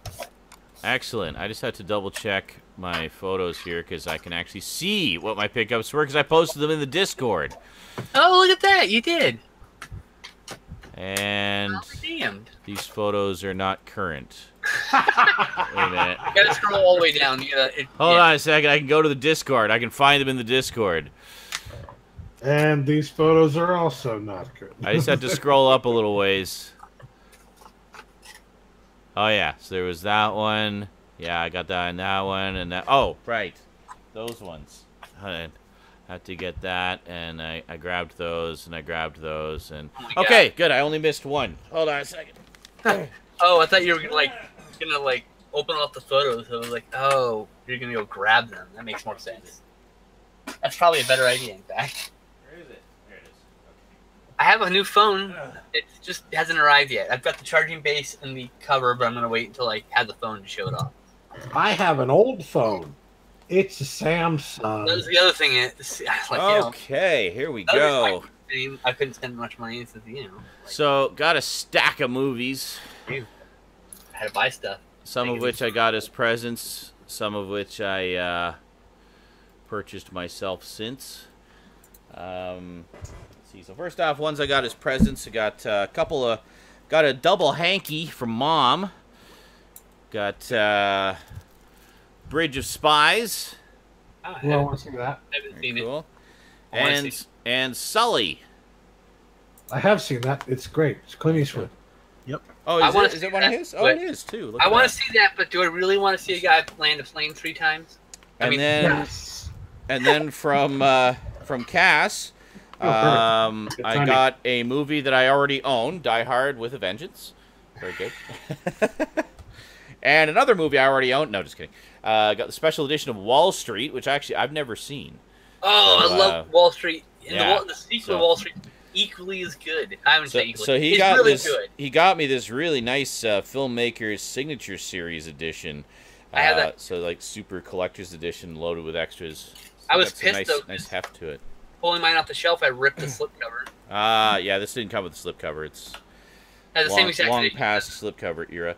And Lord of Apparently War. it's really rare now too. I guess it was With rare the whole time, and I just ripped mine. Nicholas Cage, Jared Leto, and Ethan Hawke. Very cool. I like all of those actors. So very cool. Those are the Christmas ones. Oh, Lord of War is really good. And then next The up, idea behind the ones I got for Sean is those are a few on the 30 for 30 list, which I am still hoping will happen possibly later this year.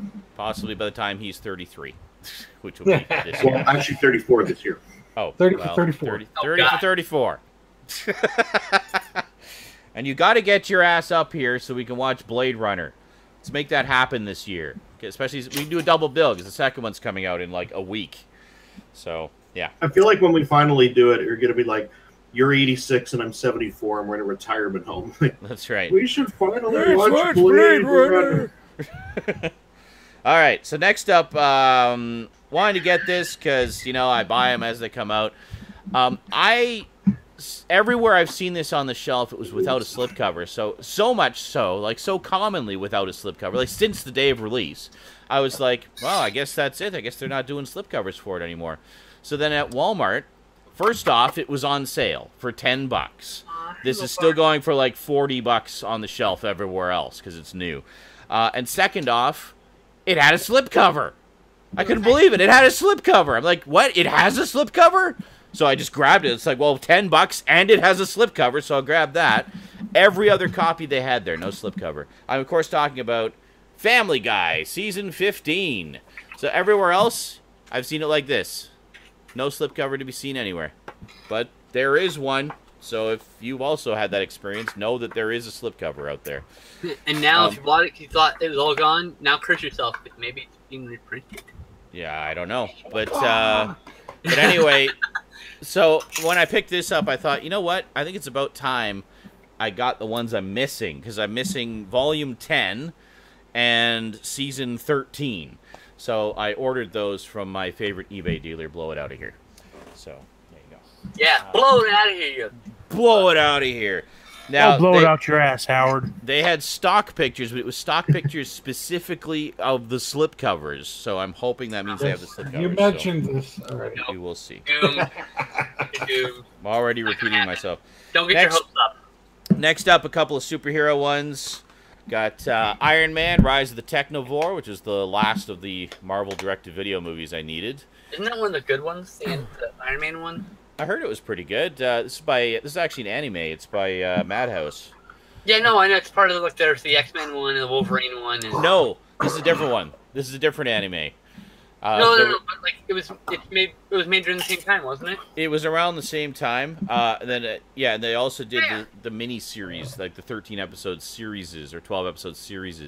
So there was an Iron Man one, there was an X-Men one, there was a Wolverine one, and there was a Blade one. Right. Yeah, but this is another one on top of those. Right. This is like just a standalone movie. Then I finally got Lego Batman 3D edition with the slipcover because this is getting really hard to find, and it was relatively cheap. Wasn't super cheap, but cheap-ish.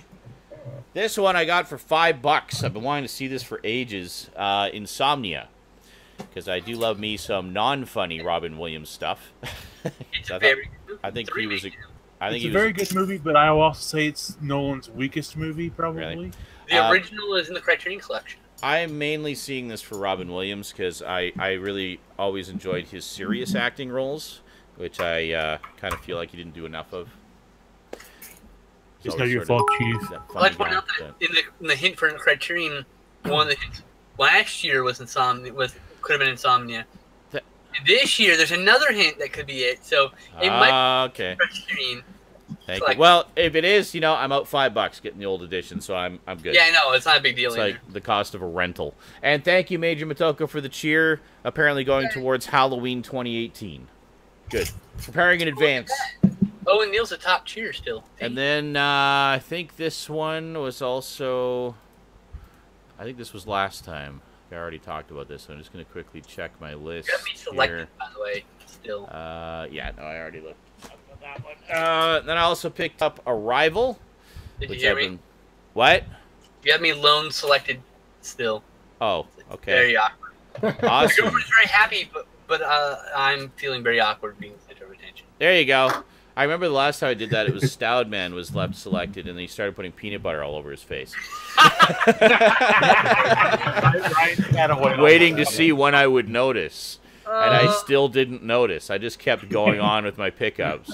Dead silent. Didn't pop up at all, and you just... So anyway, got Arrival, because I heard it was great, and I wanted to check it out. So good. I like the Charlie Sheen one better. Oh, shut the fuck up. It's a good one. I like that movie too, but shut the I fuck was up. actually pretty stoked to find this for $11.99. We got the Neil deGrasse Tyson series of Cosmos. I can't believe, by the way. I can't believe how low this has dropped in price. This isn't even a sale price. This is now the regular price of this. In fact, you can find this on Amazon for about $10-15. So, yeah, it's a great price for a 13-episode Blu-ray set of Neil deGrasse Tyson being brilliant for 13 hours. Like, come on. Great stuff. Really looking forward to checking that out. I love the original series, which you will know if you see me on Twitch, because I stream it all the time here whenever they're broadcasting it on Twitch. And then to add to the Robert E. Howard collection, picked up Cull the Conqueror with Kevin Sorbo, which I've never seen. Fuck Kevin Sorbo. This is the It's not quite Conan yet Conan. It started production as a Conan film, and then it turned into something else, and then became that, and then you're just like, why? Oh, well. Well, I look forward to seeing it anyway. I've never seen I it. watched the movie, and I liked it when I was younger, but rewatching it, I'm just like, I just see all the missed potential and stuff. Ah, well. It's, And then- you know, like what you like, though. And then finally, winter is here. I got season 7 of Game of Thrones. And this is actually the Walmart exclusive edition. The big difference here is you get an oversized box with French all over it. Pin. Oh, But you get the Hand of the Queen pin. I want that pin so bad. Yeah, it's really nice. It's like all pewter and stuff. It's very, very classy. There's one you can buy that's like, that's So if we open it up, inside the contents are the same as the regular edition. You get the Quit fucking with my cord, cat. the box and the slip cover. Winter is here. Toy. I checked the regular edition. You may notice there's no description on the back. They moved all the description stuff to the back of the Frenchified box. It's kind of annoying. But I checked the regular edition. The regular edition just has like a card slipped in for the description stuff. So this is basically it without the card. And then it also comes with the bonus disc, which all the releases have, the animated Conquest and Rebellion. I watched this today, by the way. This is fucking great. Like, if you're at all like into Game of Thrones, I highly recommend this. This is basically 45 minutes of essentially almost like a fairly advanced motion comic, narrated by actors in character as their characters on the show, giving you like the previous 1,000 years worth of history of the Seven Kingdoms and how they came to be the way they are today. So you get like all the way up to the reign of the Mad King and how Jaime killed him and stuff, and what the whole circumstances were there. Really, really interesting stuff. And they also have the guy who played Viserys, Viserys. Anyway, Daenerys' brother Targaryen, the guy who didn't last very long in the show, but he comes in. He comes in because, of course, a lot of the back history is about the Targaryens and how they took over the Seven Kingdoms for a while, and with the Mad King and everything. So he does a lot of the narration for that about his family and how he's pissed off that they didn't make it and stuff like that. And it's awesome. It's so good. And the animations and artwork's amazing, too. So I definitely recommend checking that out. You best bet when they're done with this last season, Game of Thrones, that's what they're going to turn into the new series, is all that prehistory stuff. Oh, I hope so. Like, after watching that, my first thought was, fuck, I would watch a series about all this. I'm super stoked for the Amazon to get Lord of the all Rings. the detail. Like, come on, there's like a whole other series there. That's why I'm stoked about the Amazon Lord of the Rings, though, the Silmarillion stuff. Like, oh, Yeah, if they, yeah, absolutely, if they get into all that stuff, that'd be fantastic. So, yeah, great stuff. But, one other thing I picked up, something I've been wanting to get for a long time. Dun, dun, dun! An Xbox One controller for the PC. hooray, you're no longer a heathen. I think Yay. this is actually a third-party brand, but it actually has a really nice feel to it. It's called Afterglow, and it glows. It's all kind of Tron-y, and you can see the guts So of it. basically, now you can finally play platformers and stuff. I can. Which there are, even I have to admit, like, I like to play like first-person shooters with controllers, and everybody calls me a fucking heathen for it. And You are. fine, But you're allowed to be. perfectly fine, right? This But has I a don't really think anybody nice feel can to deny it. it's almost impossible to play a freaking platformer with. We had to do it back in the keyboard and day. mouse. We had to Yeah. do it back in the day. Well, certain But types it's of just games, not yeah. as comfortable, you know. Oh, Like it's definitely not as comfortable. It's definitely more option to use a controller, 100%. Certain types of games I find work better with a controller. Like, I think third-person action games work better with a controller. First person, I've definitely warmed up to mouse and keyboard just for the quickness of You're movement. going to want and a the, mouse and keyboard for Elite Dangerous. You may And- think you're going to want a controller, but you're not. More Yeah.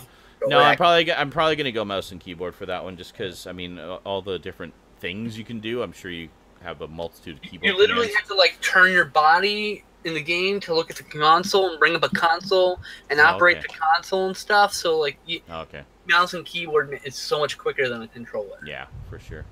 Yeah. By the way, Skinslip and I are going to dive into that soon. I know he's been playing a little bit of it, just kind of getting familiar Me with and it. Mr. Wizard have been playing, and we're already Sweet. going to be building a shipping empire. Nice, awesome. Well, I'll come He's along working and on it. I'm going to and build one. break everything. Oh, I just thought of a pickup. Oh, Zach does have a pickup apparently. Okay, what do you got? This tiny thing here, Uh-huh. it goes on my lanyard for my keys. Uh-huh. Nail clippers. Hey, there you go. With Yeah. a nail file I always keep and nail clippers a on hand. screwdriver. That is awesome. Cool. In my case, Because yeah. I was nail thinking one day, like, God clippers damn it, and a nail file. I And need, then I need to file these off, and I'm like, Oh, I guess man. in a pinch I could use this as a Right. screwdriver for flatheads anyway. exactly. And then also a digger under the nail digger. Get all Exactly, that. because I was thinking one day, it's like, God damn it, I wish I had a nail file because I want to get rid of this fucking jagged ass thing before it gets too out of control, and then it Yeah. freaking gets down to the nitty-gritty. Oh, I know. I keep a pair of nail clippers on my person at all times for that reason, because hangnails are one of my biggest pet peeves. Yep. So. Oh, yeah. now I broke a nail. By the way, D-Large is going to join us in Elite Dangerous, too. Sweet. It's got a really steep learning curve, so be prepared to be frustrated. I understand it's worth it when you get through I it. totally expected that because the original Elite games did too. So that's just kind of the way they are. I haven't had to do any space battles. That's also a reason that it's been like literally decades between each of the installments in the series I'll because tell you what. I have racked up fines for parking infringements, for speeding. I perfect. I pancaked some poor son of a bitch. Some poor son of a bitch to me in the space station. I was flying around the space station to get used to the mouse and keyboard, flying it to be more evasive so I could evade pirates and shit. Yeah. Because they have interdictor ships which pull you out of warp and shit. So I had Oh wow. I had to at least be able to dodge, right? Yeah, yeah. So I'm practicing, and I come whipping around, and this poor bastard just like da da da da, just went plop. The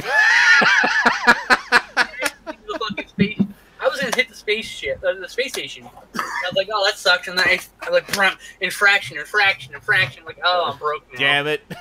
There goes all my I'm money. broke. I guess I'll build my empire tomorrow. I owe the Federation. I'm actually After I get out of jail.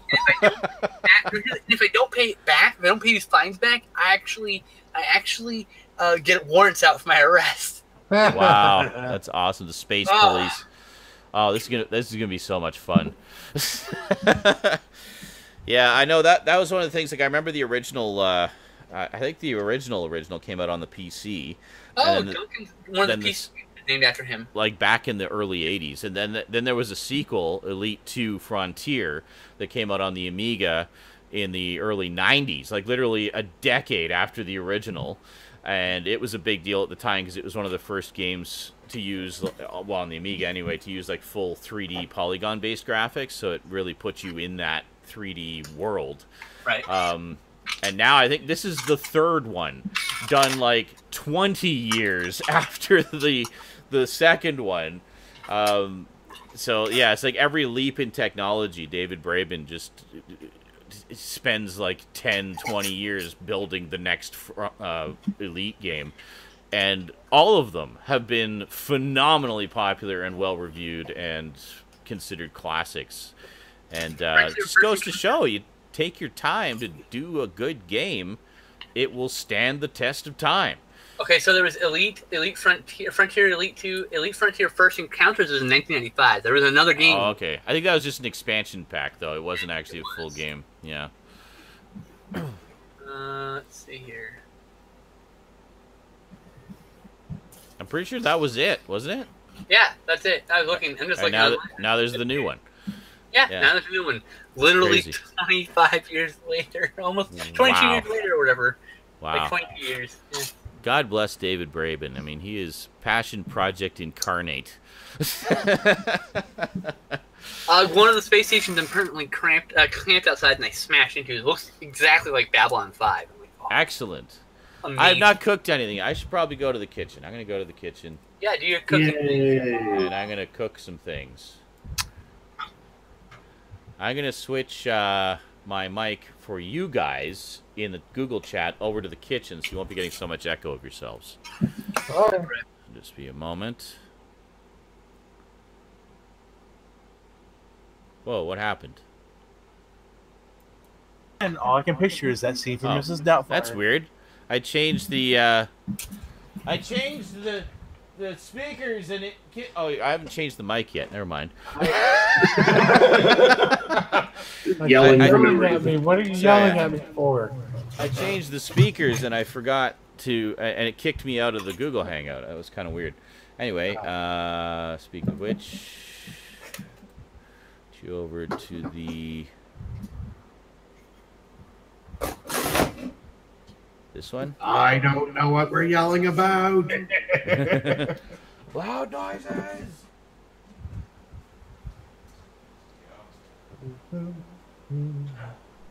I'm excited to see what happens. This is like what we've always dreamed about. I just realized the people over here can't hear me now. Most of the disasters are just going to be with the technology, not actually with the kitchen The itself. people actually watching the show cannot hear me. Fuck. Hold on a Let me second. see here.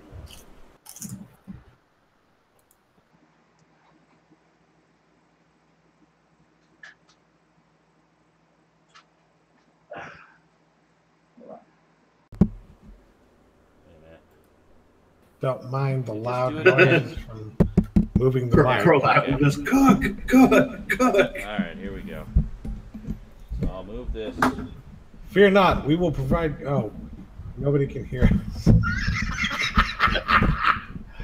Okay, there we go. There we go. Hang on. Probably want to see what I'm trying to do here.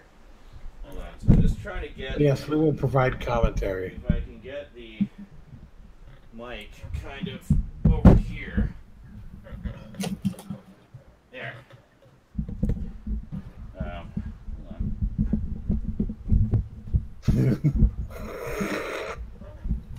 There. It's already beautiful. It's already amazing. Okay. Can you hear me now? Hold on. Oh, that's really tight. Hang on. There. Alright, so it's not going to be perfect. You'll be able to. Alright. Can you hear me? Yes, they can hear you now, but you need to go in the other room.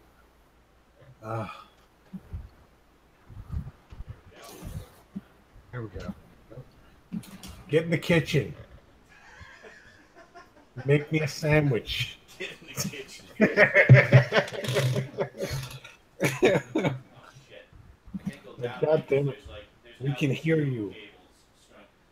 See, there's now 2 cables strung across here. One for the mic, one for the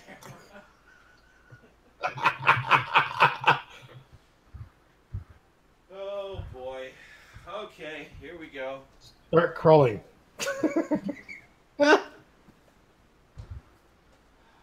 Shit, I need to get into the fridge. Well, I'm gonna wash this pan first anyway, so we'll do that.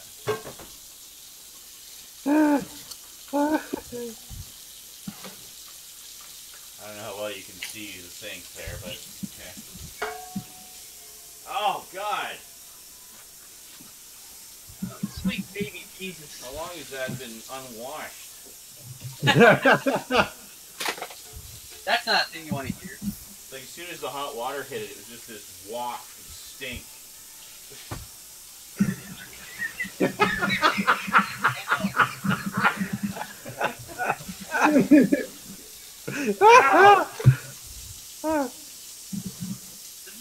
The physical recoil added to the God. Ow! Oh my God! This kitchen idea was the best idea ever. This is the best thing he's ever done. This is an InSaNiTy that is going to go down in history.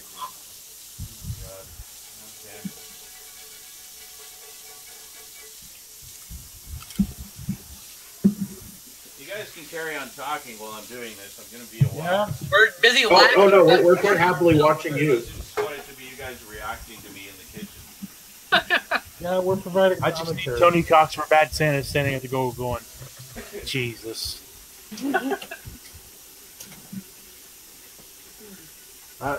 Wait, he can't actually. No, I only had all day to do this, but I decided to. I don't know if he can actually hear us. I don't think he can. John, can you actually hear us? I guess this will be a slightly longer show. No, I don't think you can actually. Sean, can you hear us? Show of 2018. Sean? What? So you can actually hear us. Okay. Okay. I You can actually hear us? Okay. We didn't know if you could hear us or not. All right. No, I can hear you. I have the speakers on. Oh, we can also talk about those fans who boycotted outside of Warner Brothers to get the Zack Snyder cut of Justice League. Oh, Oh, God. what movie was in there? Did you know I that? saw it. Yeah, he's basically photobombing. He's like, yeah, leaning into the photo. He was standing there with them. Oh, he was totally leaning to the photo. God damn it. Oh. It's the publicity whore. Come on now. I love him to death, but Jesus Christ. I'm sure he wasn't, but I noticed that everybody there is like grouped up and or holding the sign, or either everyone's grouped up next to people holding the sign or holding the sign, except Brendan, who's just standing off to the side, leaning into the photo. So, Hi. yeah, so it's like, yeah, I was here too, right? Yeah? Yeah, okay. That's what it looks like. I'm sure he was there for more, whatever. I'm not going to judge him. I'm just saying, like, it just what it looks like by the photo. So it's pretty cool that he was there. Yes. Sure. Yes. Yeah. If he just gave a big story about how he wasn't actually there and it was just a Photoshop or something, I didn't hear any of it. No. That would be an interesting story. That's a Photoshop. I was like, wait, really? Oh my God, Photoshop's gotten that good? Like, that'll be the day, right? When we can't tell that it's He Photoshop. wouldn't bother with something like that anyway. He does enough interesting stuff that he doesn't need to Photoshop fake shit. True. Oh, you know something? Well, oh yeah, you don't even know what I'm making. Well, I'll tell you in a minute here. And all this running water is really making me want to have to pee. It's making me want to have to pee. No, it's making me have to pee. Why would you want to have to pee? Doesn't make sense. I really wish I had to go to the bathroom right now. All right. I kind of missed the toilet. Oh yeah, you can see everything. Excellent. That's what she Pull your said. pants up. Except now, I need to move this because I need to actually get into the fridge. Hold on a sec.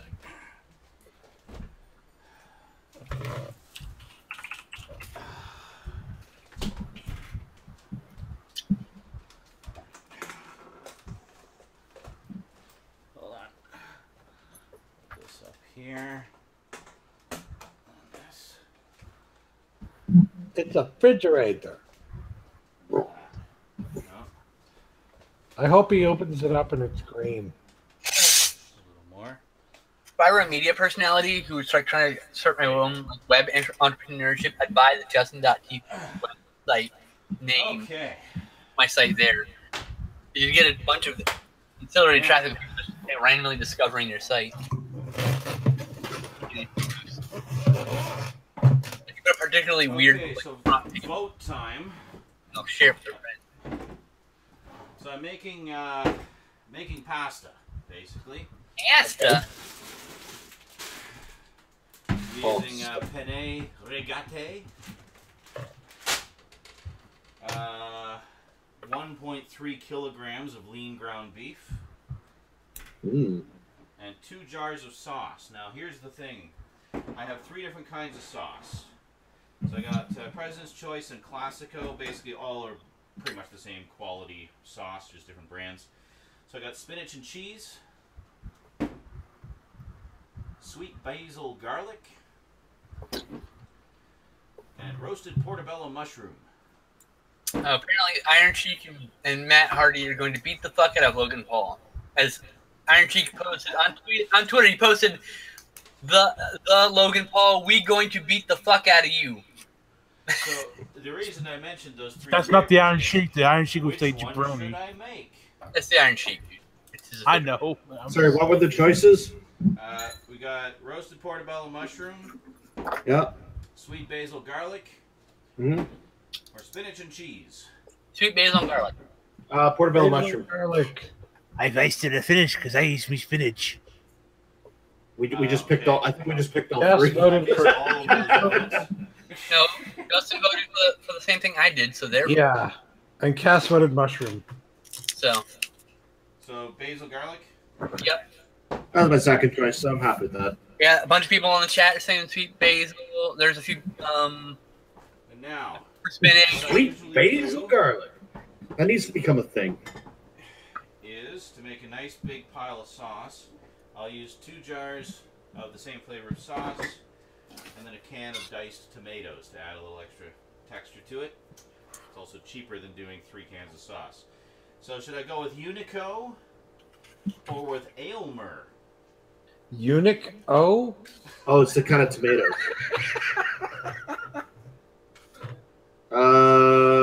Aylmer. Tomato.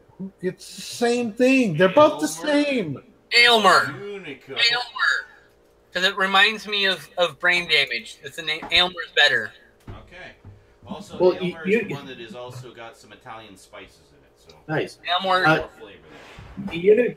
Now that I hear it, Unico to me just sounds like a generic company. It's like corporate standard issue tomatoes.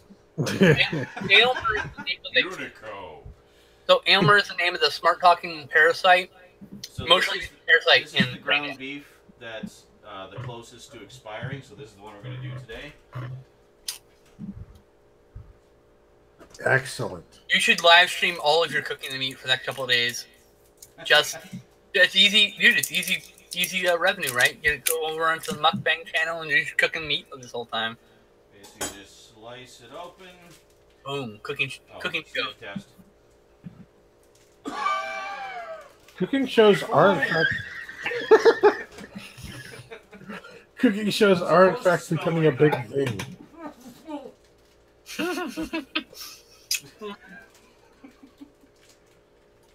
It's still pink. It's fine. That's I'm not even going there. As long as the Well, blood that's that comes fine. out of it isn't black, you're okay.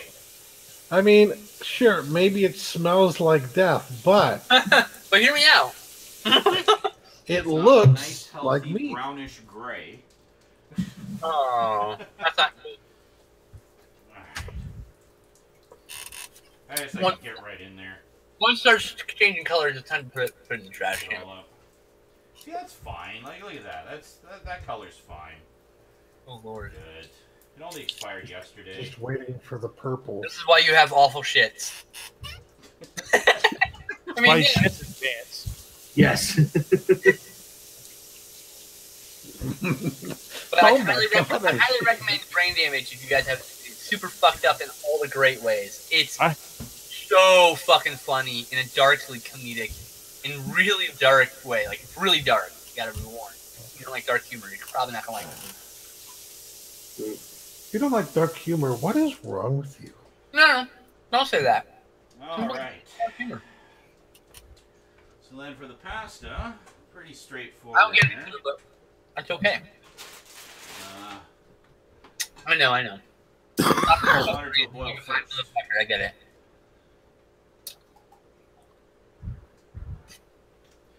And a lot of people like to put salt in. I don't. I just put in some extra virgin olive oil. Whatever your brand of preference will do. Oh, for the pasta. Basically, I get whatever's on sale. Okay. Okay. I actually never put oil in the water when I do pasta. I just let it boil. Yeah. Yeah, same here. Sometimes I'll toss the pasta in some olive oil at the end if I'm not doing a sauce, but I went to a nerd night and there was a whole seminar about olive oil, and let me tell you, we Americans use the worst fucking olive oil. Even our top shelf shit is shit. Make a real imported olive oil. No fucking joke. It's okay. You can still like it, but just understand there's much better stuff if you pay like $50 fucking dollars for your big bottle. You know. You've been to premium, you know. You've been to nerd nights before, Skinslow? Been to a few in Austin, yeah, when I was there. Okay, cool. I went to one in Toronto when I was out there. Yeah, they're really cool. Yeah, it was fun. Actually, good friend of mine used to help coordinate the one in Toronto. There was a whole segment about this this Japanese-only game console that was primarily for karaoke and stickers and stuff like that. And then they let you. They had someone that had like boxes of like the paper, and we could go and like design our own stickers and print them out and shit. And so they got a photo booth thing. So you take a photo on it, and it had all the cute stickers and enhancements, and you know, like early Snapchat basically. What I'm about to make here, the quantity, I can usually get about 9 lunches. Large uses rapeseed oil. Rapeseed, eh? He loves his rape. Rapeseed. I'm sorry. Season yourself. Season your pasta. with Unfortunately, the seeds of we- rape. Season yourself. Oh. Hey, Sean, can you show us those containers again? They look like they are tinted red, and I'm wondering if that's from all the other meaty pasta you make for It work. actually is, yes. It is. A little bit from past meaty pastas. Now, I actually do wash these in the dishwasher, so they're like literally sterilized. Hey, The Oh, I colors- know. They just get there's like just a that. cheap sausage. Mine are the same way. I've done leftovers a lot of times. And I yeah, should they've mention got like also, these are all Betty Crocker brand from the dollar store. Yeah, I'll say Not this. exactly high quality plastic, but they do the job. It's not even the sauce; it's the plastic. But the plastic is porous. Plastic is porous, right? yeah. The quicker the plastic, and the quicker it stains. Yep. The reason I go with those is because I get 4 of those containers for $1. Yeah, it's weird. The cost is way easier to buy a bunch of those. Really. And they're great. They're more or less microwave safe, more or less freezer safe. I say it because they do get a bit brittle after a while, but for the most part they're fine. Wow, this is awesome. Normally when I do these, I use about half this quantity of meat for this amount of pasta. But I decided, but I noticed since doing that, I don't know, it just wasn't as satisfying, as filling. So I thought, well, let's double up on the meat. So I went all out. Non-consensual cooking. Rapeseed oil is non-consensual cooking. That's terrible. That's an awful joke. That is a joke from Manic Prime. I'd like to point that out. I did not come up with it.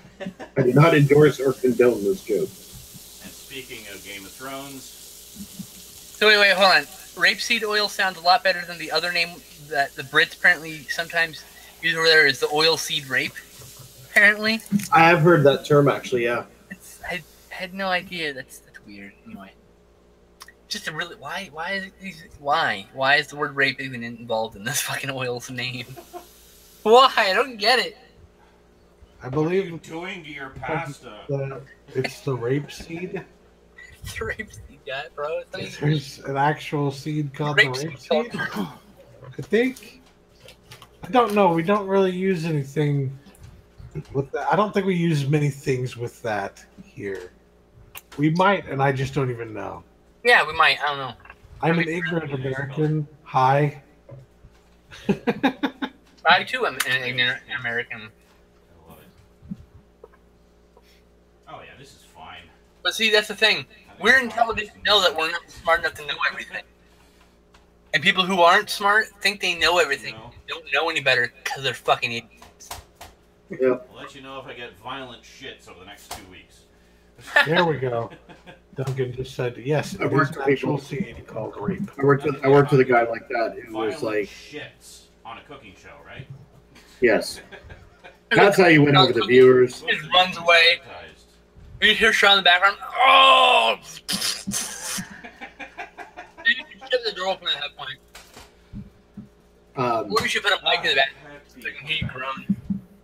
Yeah, no, I was gonna say I've worked with people like that, Brandon. Like I remember I worked with a guy years ago who was like he was so like sure that he was smart and knew all the answers to the point of like this really like absolutely unmitigated arrogance, and yet he was so incredibly stupid.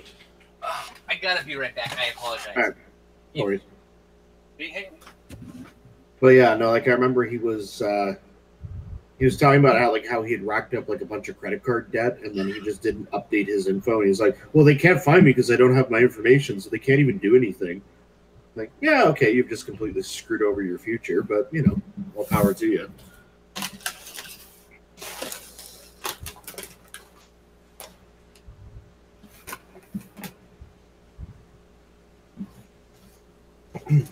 Oh, that would explain it, actually. Apparently, the United States does not produce that much rapeseed.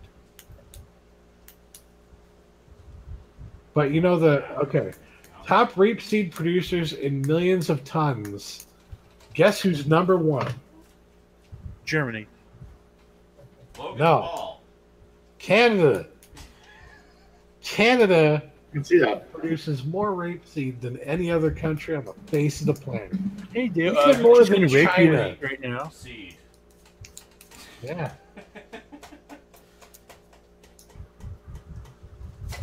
I don't even know what that is and why it's called that. That's horrible. I'm on the Wikipedia page. Rapeseed is a bright yellow flowering member of the family. I can't pronounce it. The mustard or cabbage family, cultivated mainly for its oil-rich seed. It is the third largest source of vegetable oil in the world. I actually learned about it from an episode of Top Gear because rapeseed is actually used to make certain kinds of biofuels, Yeah. like biodiesel fuel and stuff. So they had an episode where the three of them each bought a tractor, and they were going to attempt to farm and plant the seeds in that. And then in the next series, they had their seed that they planted had actually been harvested, but apparently because James bought the wrong kind of seed, they had accidentally made 500 gallons worth of biofuel. So then that.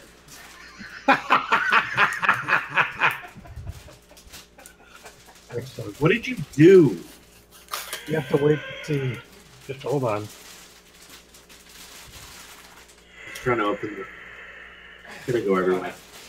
I'm just waiting for boom pasta everywhere. People forego that. I feel like cleaning up 900 pieces. It'll be like the baby powder scene from 3 Men and a Baby. Sorry about that, Dad. I had to go for a minute. But I am back. Sometimes those bags are really easy to open, sometimes they're not, so... You missed Sean hurting himself. Oh, what a goddamn shame. I'm sure he'll just hurt himself again in about 5 minutes. What? Sean hurt himself in the kitchen? That never happens. Like, it doesn't happen like... Dude, that's the whole point of Sean's cooking shows. He hurts himself at least every 5-10 minutes. Something stupid usually. Bangs his knee or whacks his hand against something or spills pasta or steps on a fucking stray pasta noodle and stabs his foot, you know. You know how stupid it was this time? He pulled a muscle trying to open a bag of pasta. Look, yes, you might be making fun of him, but he is like 67, dude. He's getting up there. How tough our Canadian pasta bags are, man. Come on. He's getting up there in age, and, you know, he's going to get hurt doing stupid, mundane shit. It happens. He's going to tell us a funny story about how he's bending over to pick up one of Rosie's toys and he threw his back out. Or he stepped on his nuts. Or he sat on his nuts on the toilet seat. Hey, I know they hang low, but come on. That's the worst. Oh, it's the worst when when you're out and about and you accidentally let your balls touch the water and, like, you leap out of the toilet seat. They may hang low, Sean, but can you throw them over your shoulder like a continental soldier? I'm in a bow. I'm a knocky time in a bow. The answer is not yet, but they do droop quite low, my son. Quite low. And then, it's even more problematic when you have extra large balls. Oh my god. Okay, so I look over at the chat and I see Thrash Fingers left. All this for toast? So if you have exceptionally large balls, the droop factor is even worse, you know. How's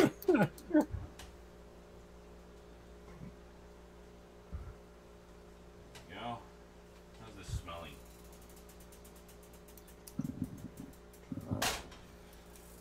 Well, it doesn't smell like burnt buttholes anymore. It smells like burning. Leave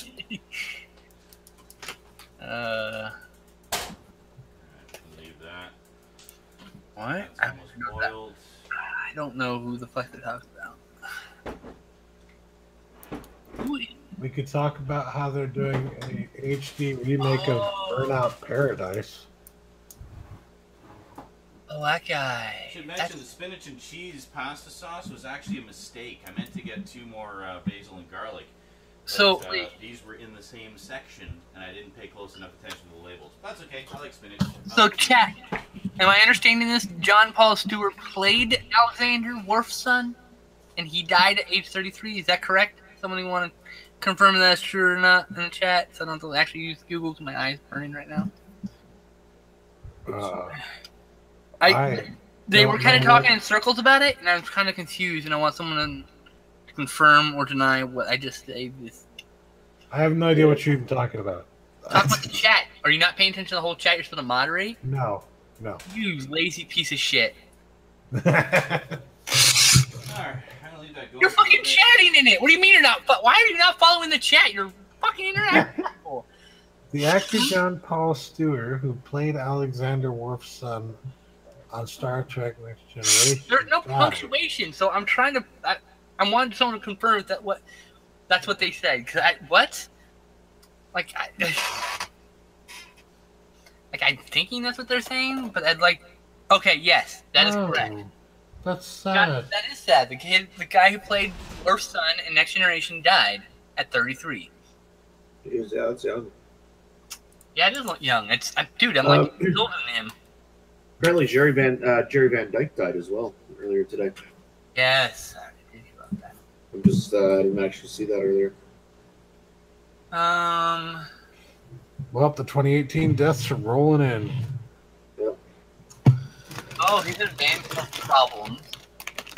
Well, in Jerry Van Dyke's case, he was 86. So. Man, nothing like a little celebrity death for your meaty pasta. Nobody's saying how he died, but I guess he was in a band.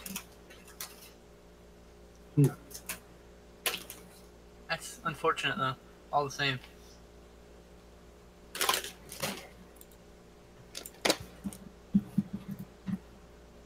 Oh yeah, that's my receipt. About the I just remember, like, towards the end of 2016, which had been like the big year of celebrity deaths. Like, there's no way I was gonna buy the same one that Justin bought. And I remember, like, especially like around Christmas time, it just seemed like there was a whole bunch still, like, sort of right near the end. Yeah. And where people were like, for the love of God, somebody protect Betty White, like put her in a cave or something, just until 2016 is over.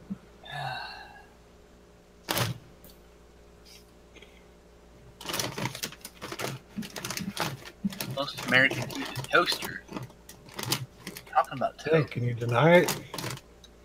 Do you know many Americans who make toast in a pan? Yeah, anyone who doesn't have a toaster. I mean, you can fry it in a pan. It's just as valid. It's just I'm not saying that it's a bad thing to use a toaster. Well, you know you're poor when you turn on the electric burner. You just put the bread on the electric burner and then flip it over with a pair of solid tongs. That's poor right there. You don't want to run the water to do a load of dishes, so you just use salad tongs. That's a full 900-gram bag of pasta. And you have to do it with slightly stale bread because the soft bread crumbles too much. Actually, in my early bachelor days, I used to make bacon grease toast a lot. I remember that. That's fucking. That's delicious sounding. I still do from time to time as a crispy, artery hardening treat. Yeah. Well, saturated fat. To be fair, saturated fat isn't the problem. Like we've been told for decades. We were lied to. This is pretty good. Sugar is actually the problem. Sugar. Processed sugar, specifically. But anyway. Yes, I think he is making spaghetti with crushed. That is a valid way of making. You can make meat sauce, which is like sauce with crumbled meat in it. That is a style of doing the sauce. Yes. So yes, I guess technically he is eating pasta with crushed meat in the sauce. Yeah, but it's called meat sauce. Just a way of doing it. You do it with meatballs. You can do it with chunks of meat. Like my family just breaks up chunks of meat. Yeah, I used to do ground pork a fair bit because it was pretty cheap. You can get it at Walmart for you can get a pound for $4. I used to do sausage when I was a bachelor. I'd boil sausage and then just sausage another one. I've done that before as well. So, also equally cheap. I remember though when I was especially poor, instead of getting tomato sauce, then getting like a meat to put in or whatever like that, it was literally a Catelli sauce just called meat. Like, and it's like $2.99 for the can, and like I'm like, okay, this has everything in it. Let's go. Yeah, it's got like all the parts of the beef you want to be able to eat. Okay, so you notice this pan actually does have like a little spout on either side, and it's also got two different sizes of holes on the top. So the easy way to drain it is I put the top of the big holes there, and then just bring it over to the sink here. I'm no food scientist, Mystic, but because Mystic says, I wonder if it affects the taste of the meat that much. And the answer is yes. And why is because it's the same thing as the peanut butter cups, right? If you get the holiday season peanut butter cups has a little bit more peanut butter, so the overall taste of the item tastes different. That's why the little cups taste different. So like the volume of meat per bite would make each bite taste different, right? So instead of getting a big chunk of meat, it's a smaller, consistent taste over the whole thing, basically. It's a little different. It's like a little bit of the same, like diet meat. That moment when you're waiting for Sean to dump all of his meat into the freaking. I was waiting for him. He just diet meat and him dump all his meat in at that moment. That was great. I used to do it without the lid. That was tempting fate. That's. I used to do it with a plate and a pot holder, so I'm not really. Well, and then I realized, wait a minute, my pan is designed for draining liquid. Why am I not utilizing this function? I had a plate that had like a big fat ridge that fit right over the pot, so I'd put it over the top of the pot holder, and I would just didn't have a fucking lid. And I just hold it over the sink and just with fierce pressure, just gritting it against the pot, and I would always lose some pasta, of course. But some fresh ground pepper, put some garlic I went to powder in grab there a just to blow my season it nose. up a little bit. I went to try to pull a tissue out of my Starburst bag. The thing that just happened. Ow, ow, ow. Damn it.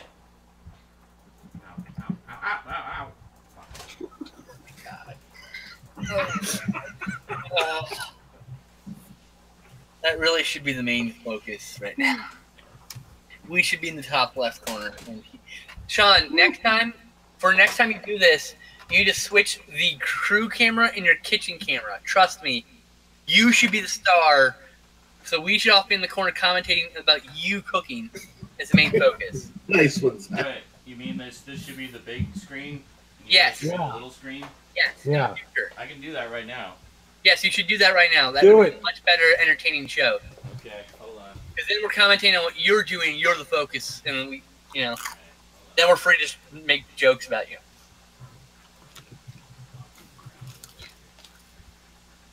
It's funny watching the spear from one camera. There's a delay, and he comes around the corner, the other camera.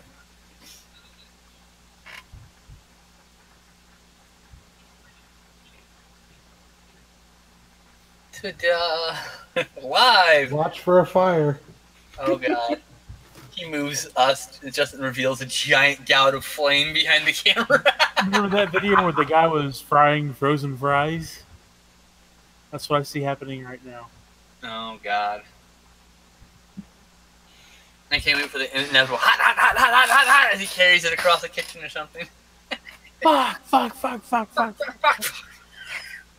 my favorite video. He's like, fuck. There was a new one that he put out Christmas Day, and I don't remember what all was said, but I remember he's like, it's not in alphabetical order. Oh god. Bob Saget. There we go. Oh, What is this? And Shitload of mashed potatoes bullets. day? Damn. Ah. I like Hooray. the pasta a little bit al dente as well because it's going to have the sauce in it and it'll be frozen, so Look at that. it should be done already. Everyone agrees, by the way, this is so much better. Yes. Way more entertaining this way. Now I can see in detail all the dumb shit you do. It's a little bit It's actually a really good plan, that, by the way, the al dente. What's that? Making the pasta al dente a little underdone so that when it's in with the sauce, it'll soak it up without getting too, disgusting. I don't like to do that because I feel like the pasta's cheap. I like to go a little bit just almost done, like so close. Probably eat this, or just done. I don't like to go about it. Dump some sauce. It's like you just murdered somebody and dumped their brain into a pan. Looks like he's trying to touch up the water out of couch. this. Don't want the extra water? I'm kidding. Are those tomatoes? Is that what that is? It's tomatoes, yeah. Diced Oh, tomatoes. okay. Nice. I like to add a little tomato paste to thicken the tomato sauce up a bit too. I like a thicker tomato sauce personally. But I generally do my sauce and my meat separate, so it's a little different.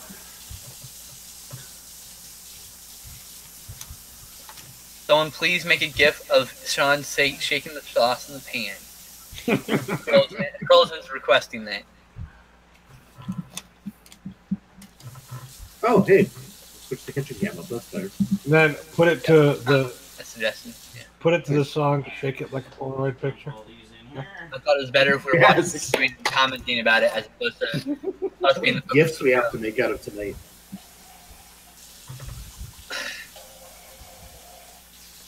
preferred pasta.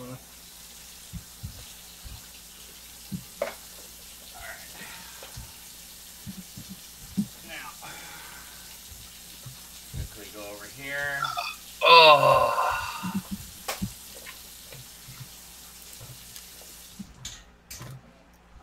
Move this.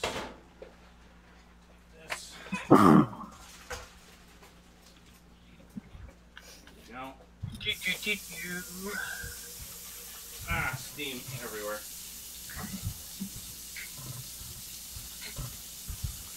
There we go. Something away from you so you don't burn yourself in the steam. Instead of something towards himself. Oh, it's burning me! Can I tilt it towards myself? Oh, God. And then we basically just want to mix all this up. At this stage, it doesn't really matter so much if this all gets heated up because it's all just going to go in the freezer anyway. I just kind of want to make sure it's all mixed together. There we go. The way he makes food baffles me sometimes. Oh, yeah. Okay. And extra meat is making a lot of sauce here. Okay. There we go. That looks fucking good. Look at that meaty pasta. I could just have it like that. That would be perfectly satisfying and filling and delicious. The only brands I don't use, no matter what it's on sale or not, Brie or Brille, whatever that, because they're homophobic and they refuse to. Barilla, thank you. They're homophobic and they refuse to be reasonable. The final step here. So I decided I don't want to be a reasonable customer of theirs. There's plenty of other pots out there, Is I put in a full 750 gram package of peas and carrots. Really? I used to go with mixed vegetables, What but I found with the mixed fuck? vegetables it was almost like 50% corn. And corn, while delicious, doesn't really do much for you health-wise. Peas and carrots, however, are fucking awesome. I like to go with broccoli personally, but I do broccoli florets. Jenny made with like peas and carrots. I know some people put spinach in their spaghetti. It's just the vegetable of your choice. Basically, you should definitely do if you can do it. I'm not a carrot. Peas and carrots just sounds weird with the. The carrots to me doesn't sound right, but the peas fine. I don't know. Now, at this stage, But it's whatever. It's his pasta. This weird at fucking this stage I can't really use the spatula because it's going to flip it all over the place, so I just kind of use a wooden spoon and mix it all You need a pot, together. dumbass. Fold it. Shake it like a Polaroid. Don't do it. He shakes it like a Polaroid, food goes everywhere. Flip it around and mix it up. Once like it's mixed in, it's flying everywhere. more stable. But see, now it's got some color to it, and some texture, That's a nutritional. Yeah, that's value not in weird or anything. protein.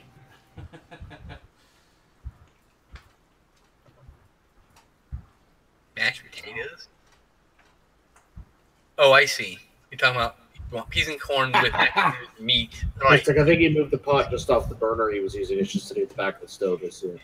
Mystic brings up a valid point, Sean. That pan looks like it's struggling. Where's the pot? I've done this a few times before. There's enough room in here. Don't worry. Yeah, but just because there's enough room doesn't mean a pot isn't a better idea. Well, that's true. Actually, this holds more than my pot. This is my biggest pot. Are you sure about that? Then maybe you should buy a fucking pot. I was. Call your What do you pasta say? making pot, man. There we go. See, now it's all nicely mixed in, and that's all I good. almost think That's that pretty much done, actually. almost think that your pan and your So, pot are let about the that same simmer for a volume. little bit. I'm actually willing to bet your pan and your pot are the same volume. Pardon? I'm almost willing to bet your pan and your pot are the same volume, but the wider mouth of the pan is easier to work when you have that much stuff. I don't know. You probably spilled it on the pot, actually. I'm pretty sure this one is slightly higher capacity than the pot. It's really close. They are And pretty slowly. close. It's pretty fucking close. But yeah, no, you definitely need to get a bigger pot. Yeah. Then you can make even more pasta. That's right. Carlatin says your sauce looks like Tritz and chocolate milk. It looks what? He says your sauce looks like Trix in chocolate milk.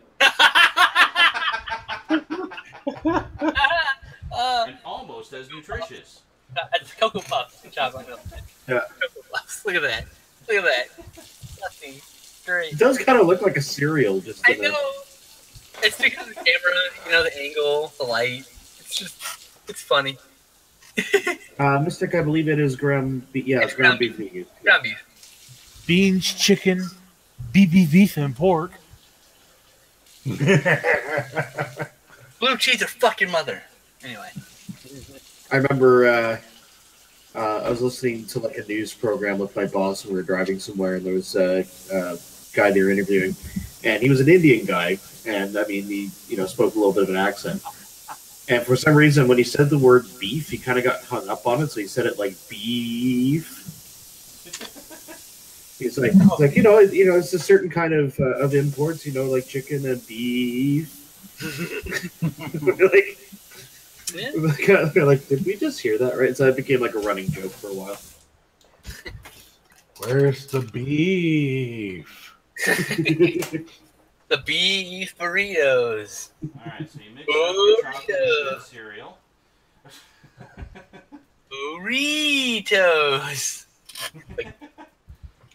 Oh, this is so much better when you put the full thing of meat in there instead of just a half. That's what she said. Way better.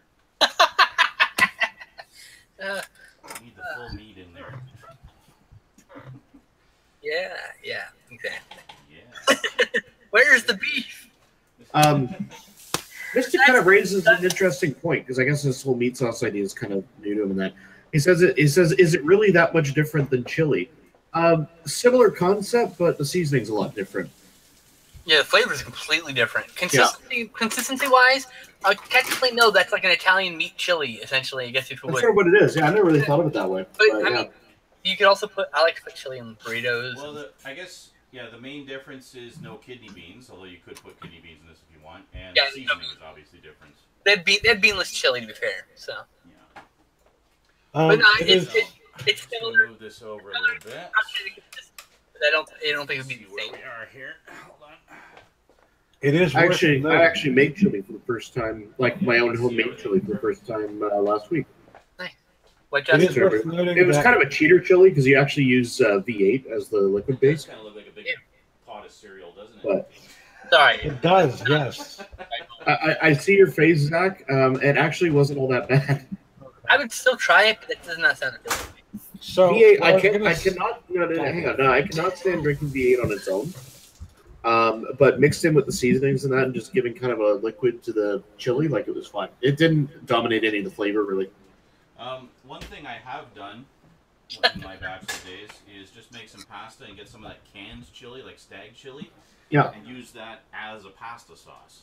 Yes, what I was going to say was that Eric lives in the land of Skyline Chili, and what they do at Skyline Chili is they actually put the chili on top of spaghetti. So it's not unheard of in this part of the world, in North America in particular, for them to put chili on pasta. It happens. We have chili rice and cheese as like a normal meal. Chili mac, man. Chili mac's a real thing. And then Chili mac, yeah. My favorite thing to do is take a box of Kraft macaroni and cheese. You cook that some bitch up. You get a can of chili. You put that in a pot till it boils. You fucking dump that in your macaroni and cheese, and there you go. Bam. Chili, cheese, deliciousness. Awesome. Okay. So good. So how many this will make all depends on how I portion the pasta. So typically I do 3 spoonfuls per container. You don't actually mix it all together? Huh. Yeah, I do actually. Oh, okay. Well, I kind of put the I sauce spoke on too top, soon. and then I mix it up when I reheat it. Oh, okay. That's one of the reasons I make the pasta kind of al dente, is because if I fully cook the pasta and then put the sauce on it, it absorbs some of the liquid from the sauce, and then it's actually overdone in the end. So it's kind of a happy balance. So you do it kind of al dente, and then when you heat it up later, it's pretty much perfect.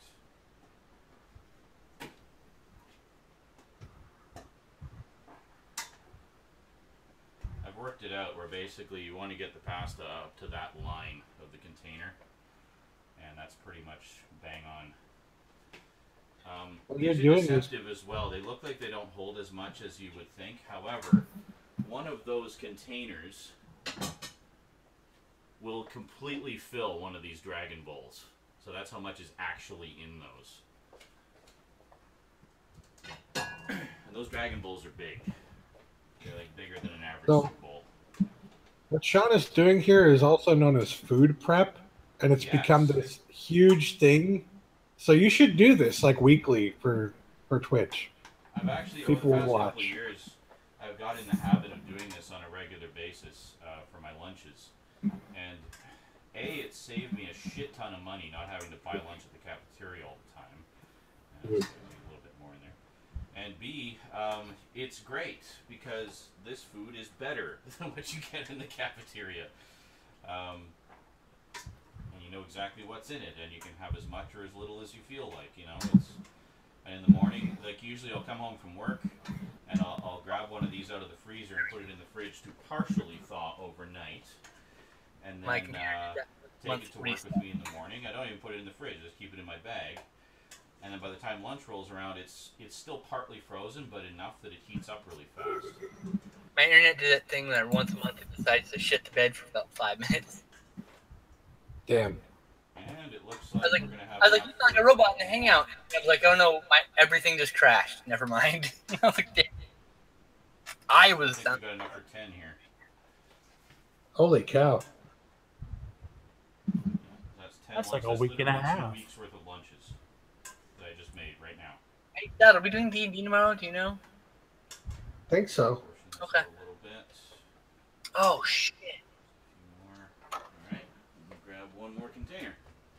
Unless something comes up. I just forgot. Fuck.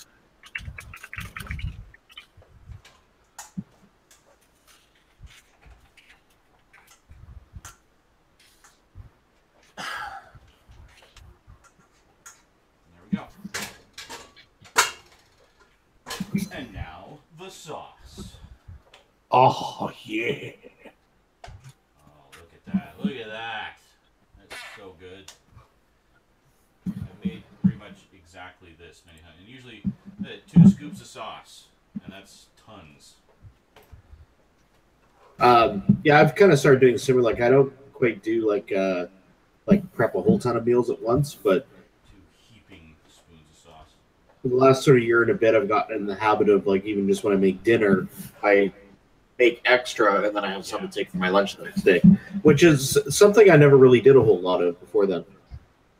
That's how this started, actually, was I would make a big batch of meaty pasta for lunch, and I was like, well, why don't I, or for dinner, and I'm like, well, why don't I just make more? Mhm.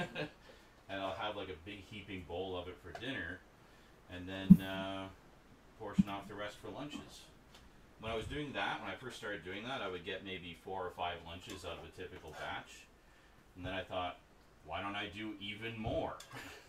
Just fill the pots and pans to capacity and get however much I can of it. And I found if I don't do it as a dinner and I just do it for lunches, I get, well, what you see, like basically 10 lunches out of it, you know.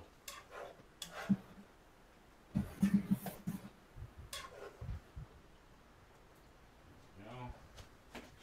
2 more. Yeah, it's gonna be full 10 lunches. Sweet. Nice. That's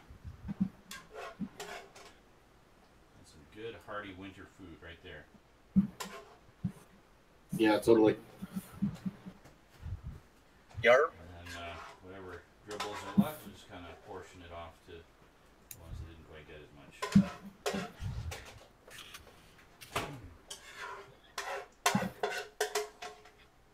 Oh, internet.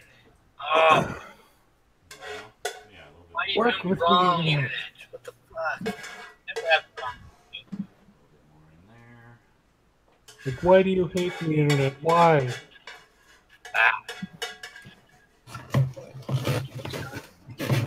And I've got enough meat, pasta, and sauce to do that 2 more times, so I could literally make 30 lunches. And I think Nice. I'm going to do tomorrow, actually, to do the other 20. you should live stream it, dude.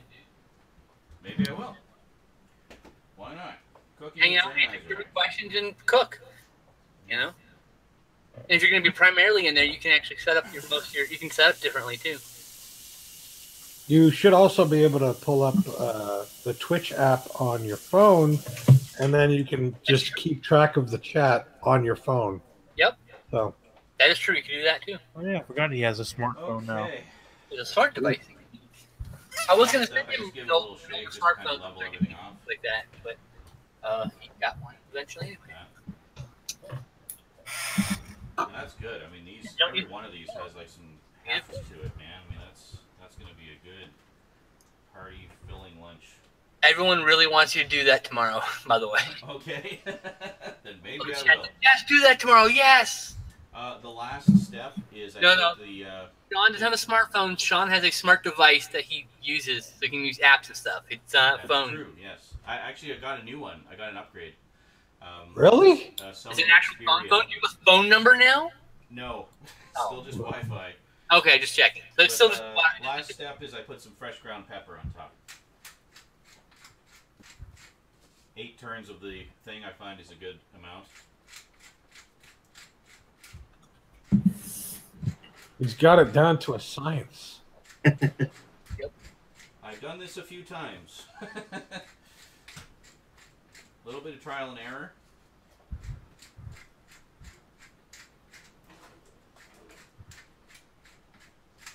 You definitely build up the wrist strength doing all this ground pepper.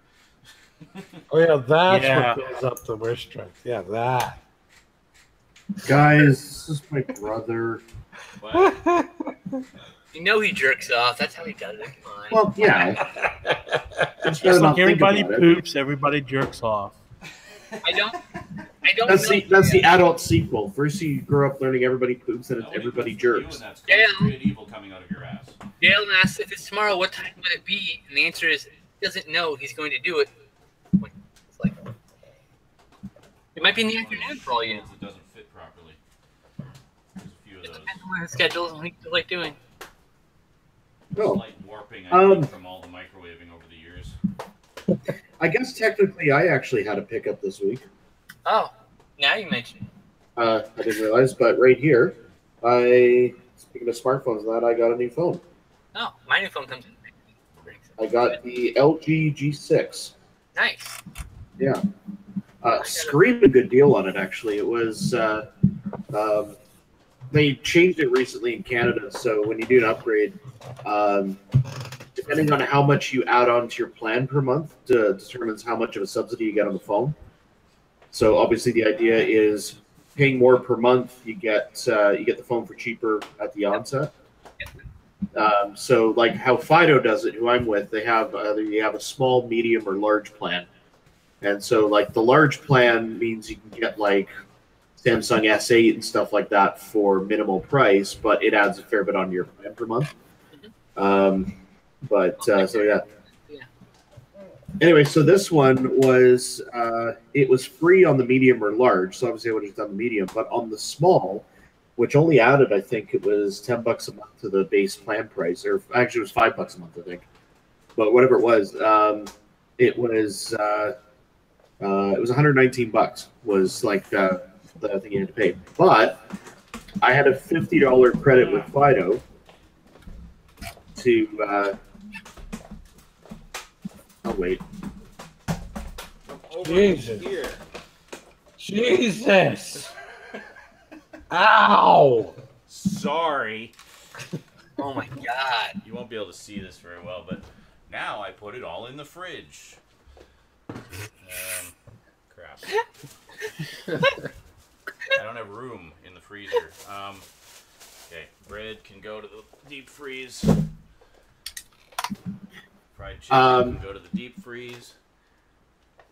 So anyway, I had a $50. I had a $50 credit. I also had a $50 trade-in on my old phone. So yeah, I basically paid $19 for this phone. I did something very similar for mine.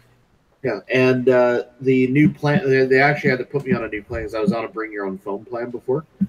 But they're running like a 2 extra gigs of promotional data. So effectively, I got the same plan price and the same amount of data as I had before, and I got the phone for $19. So I mean, this was like a do it now or I'm never going to get this good deal again kind of thing. So I just jumped on it. Mine's a Google Pixel 2 XL. You got to go now. This is just I looked at that one too. Yeah, this is basically the Google version of my watch this now. tab. So I didn't want to get the Samsung anymore. I decided I wanted to try a different brand. The only thing I didn't like with the Pixel 2 is the no proper headphone jack. I know they have the adapter, but the problem is then you can't be listening to music through your headphones and charge it at the same time. There'll be a third-party charger that lets you do both, I'm sure. Yeah, there'll probably be an adapter or something, but... It's a different dongle you buy from a different company, like, you both! Yay! Yeah. Well, because like I sometimes like to listen to like sort of soft meditative type music when I go to sleep, and then I'll have my phone plugged in, so it's charged in the morning. So I play music on my computer because I'm in the same room as it, but yeah, I can see how. If I was in a different room with the computer, I could see where I'd want to play music on. So. Yeah. I don't listen to anything on with headphones on my phone, so it's just really a minor issue for me personally. Yeah, I don't often, but sometimes it is. I didn't know Sean has a bike. Yeah, that's Rosie's bike. It probably is. Little pink seat. Hey, what? but you can't just because it's pink. No, Did it's you just just ginger? he likes pink things, dude. So I'm just saying, like, you know, I it's just going based on, you know, it could be his. I don't give a shit. You're assuming the bike's gender. No, I'm not. You just assume the bike's gender. I'm assuming that who the bike for. Where? The bike doesn't have a gender. This is awesome. Heard it from across the room.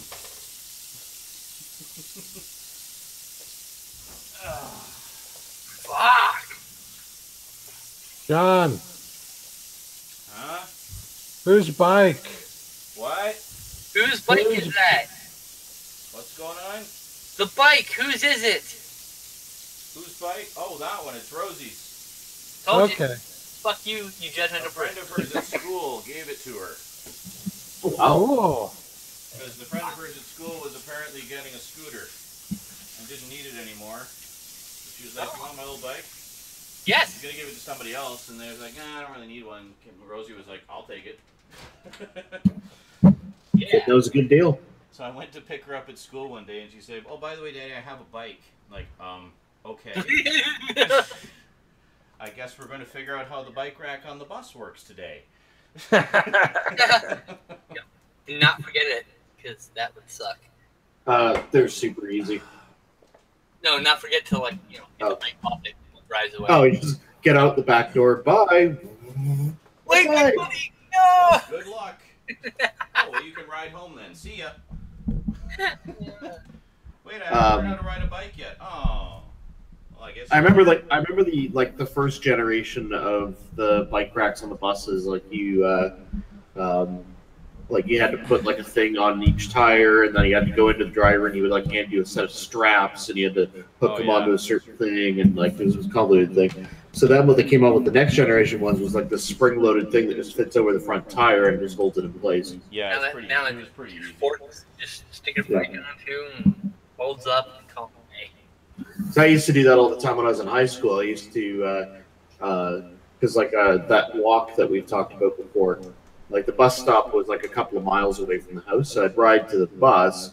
I would take the bus basically most of the way into town. And then I would just ride my bike basically from where the bus let off, and it's like a 15, 20-minute ride. That was cool because I had my bike at school, so I'd like go take off at lunch or something. To me, it was as good as having a car, but Can't leave campus here without special permission. The kitchen cam has become the bald spot cam. by the time we got to like grade 11 and 12, generally the teachers didn't really care. God. I claim this land for shame! Plants a flag in the back of his head. Oh. You see one of those lawnmower tattoos right there. Look how the kitchen cam has become the awkward angle of the other side of the living room cam. Yes. And now kitchen cam is just randomly. Kitchen cam.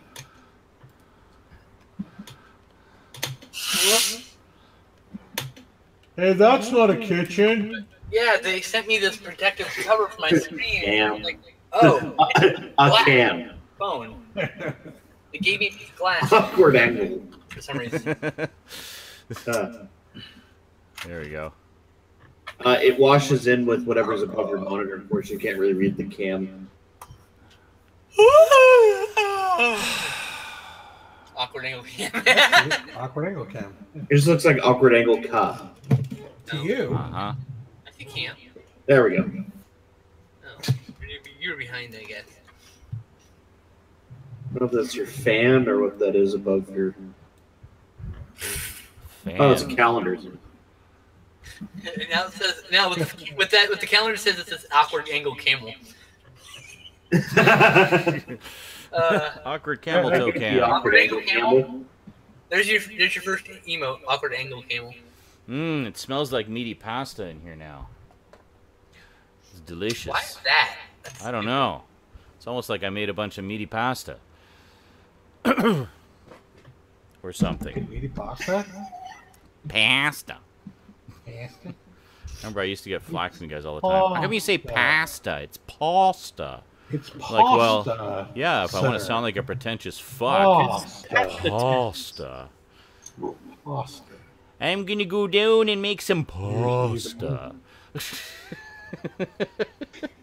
I love, of all people to be like pretentious about it, Americans. It's pasta. It's Pepperidge Farms, you heathen. That's a Cheez-It, you fool. Yes, indeed. Not a cracker. Cracker? I remember one of her stepsisters was once dating a guy from Wisconsin, so of course he had that sort of Wisconsin accent. And I think she was making fun of him for saying can. Like, he passed me this can or something. He's like, and he just turns to her, he's like, oh, I'm sorry, con. Con?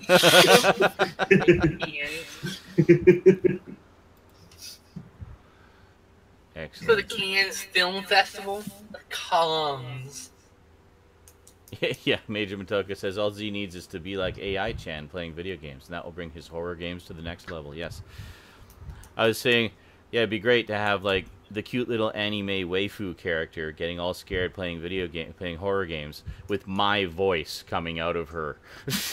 Like rough, like that. Oh, God. Holy fuck! And then you started off doing like a fucking schoolgirl outfit. What? You thought something different? The most manly sounding foul-mouthed waifu ever.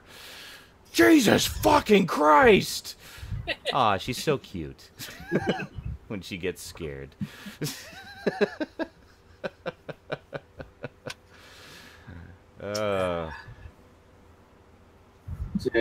like the idea of putting heavy metal tapes in your Teddy Ruxpin. Yes. Oh, when I was at Best Buy today, they had the new Teddy Ruxpin. I put my Iron Maiden. $150. It's a little different. It's a little more cutesy than the old one was. Yeah. A little less Five Nights at Freddy's. It uses an app now, doesn't it? It uses an app. It's all digital now. It also has LED eyes, which do different expressions. Horrifying. Yeah, I don't know if I would have preferred just this plain old animatronic eyes for that. I think it was. No, I don't know. unnecessary I don't think it would have made it app driven. I would have made it an Android device, so you just put your MP3s or whatever on a your chat books or whatever they are on your little SD card and stick it in the device. Oh, okay. That's what I would have done. Because I don't think like it's an app. But, yeah, I think it's just done through an app. yeah. But as far as I'm aware, they have the entire back catalog of Teddy Ruxpin stories available in downloadable form, as well as a bunch of new stuff. So I kind of wonder if they did new stuff, if they got the original voice actors. It'd be kind of cool. One thing I thought was a nice bit of consistency was the voice actors that did the characters for the storybooks were also the voices of the characters on the animated series, which I thought was really really cool that they maintained that. Because most corporate, produced things would be like, kids won't know the difference. But Teddy Ruxpin clearly cared. Look. When things are coming at an end and you don't know what to do, you just gotta do a dramatic exit. Uh-oh. Skin slip. Oh no! Okay, things are happening in the world of skin slip. Apparently, we will never know what it was. Dun dun dun. Crappy earlier, and it's probably still being crappy. Okay. Well, crappiness abounds, and the dude abides. Well, I mean that's we got an extra hour in tonight thanks to cooking. Yeah. I think that's pretty good as a big epic debut episode for 2018 AD. Yeah. So, yeah. So I'd like to thank you all for joining us. Thank you for joining me. I will see if I can do some cooking for you tomorrow because I got lots more lunches to make. I'll basically be making the same thing again twice. Wow. So, yeah, no gaming tonight. Slowly getting back into the swing of things. The holidays took a lot out of me. Also, still working on MMC Retro. I have really? I have about 3 hours worth of commentaries to do for video game related episodes, like voiceover commentaries and stuff. So I got to get to those, and I've got a stack of updates to do. If you look on the floor, I've got them all separated into categories, and I have to reincorporate the pickups back into those. Yeah, I thought A Monster Calls was one for this week, but it was last week. Anyway, or a few weeks ago. Can't even remember. I have it now, and that made Stout happy, and that's all that matters. What are you What makes me fiddling happy on? is knowing that you're going to cry your eyes out. What is your swastika ticket you have there? Oh, it's not a swastika. When you were just waving it around, it looked like a swastika. I'm like, what the hell? Ticket to the latest white power rally that Stout will be vlogging Like that from. Seinfeld episode. Every time you get something from Loot Crate, they'll send you one of these with it, and it basically just has a code on it that'll give you like 15% off. A winner! I thought you were going to say... 15% off, and you're a winner. You win 15% off. I thought you were going to say... hold it, can you guys still hear me? Are you're still over there. Never mind, that's close enough. I can hear you. You're fine. I was going to say... every time you order a Loot Crate, they give you another piece of the collectible swastika artwork. Oh, And- God. So 6 Loot Crates later, you have your own swastika.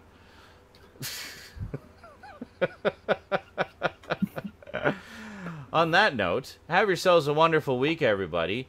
And Logan Paul. Views. Money. All right. Have yourselves... Good night, everybody. Hey, to be fair, it's as trending as it can be, considering we do these on Saturdays. So, last week at this time, that hadn't happened yet. So, sorry, Internet. Our show is when it is. Anyway, catch you later, folks. And thanks for joining us and chatting. And I should probably find a song here, because I like to end on a song, because songs are good. And I actually found a great archive of Amiga music modules. So I tracked down almost all of my old Amiga music modules, and I got a couple of really good programs to play them. One of which just plays them really well, and the other which not only plays them, but is also a tracker, so you can edit them if you want, and it lets you export them as WAV files, which is pretty cool. Nice. And yeah, so anyway, enjoy whatever the tune is that I choose for you to bring us out, and we'll see you next week. That's good. I don't know which one I'm going to do. Actually, this is a good one. Here, enjoy this 10-minute long techno odyssey from Euphonix, an old Amiga tracker group. And we'll see you next week. Until then, thanks for watching, thanks for chatting, and sayonara. Anus.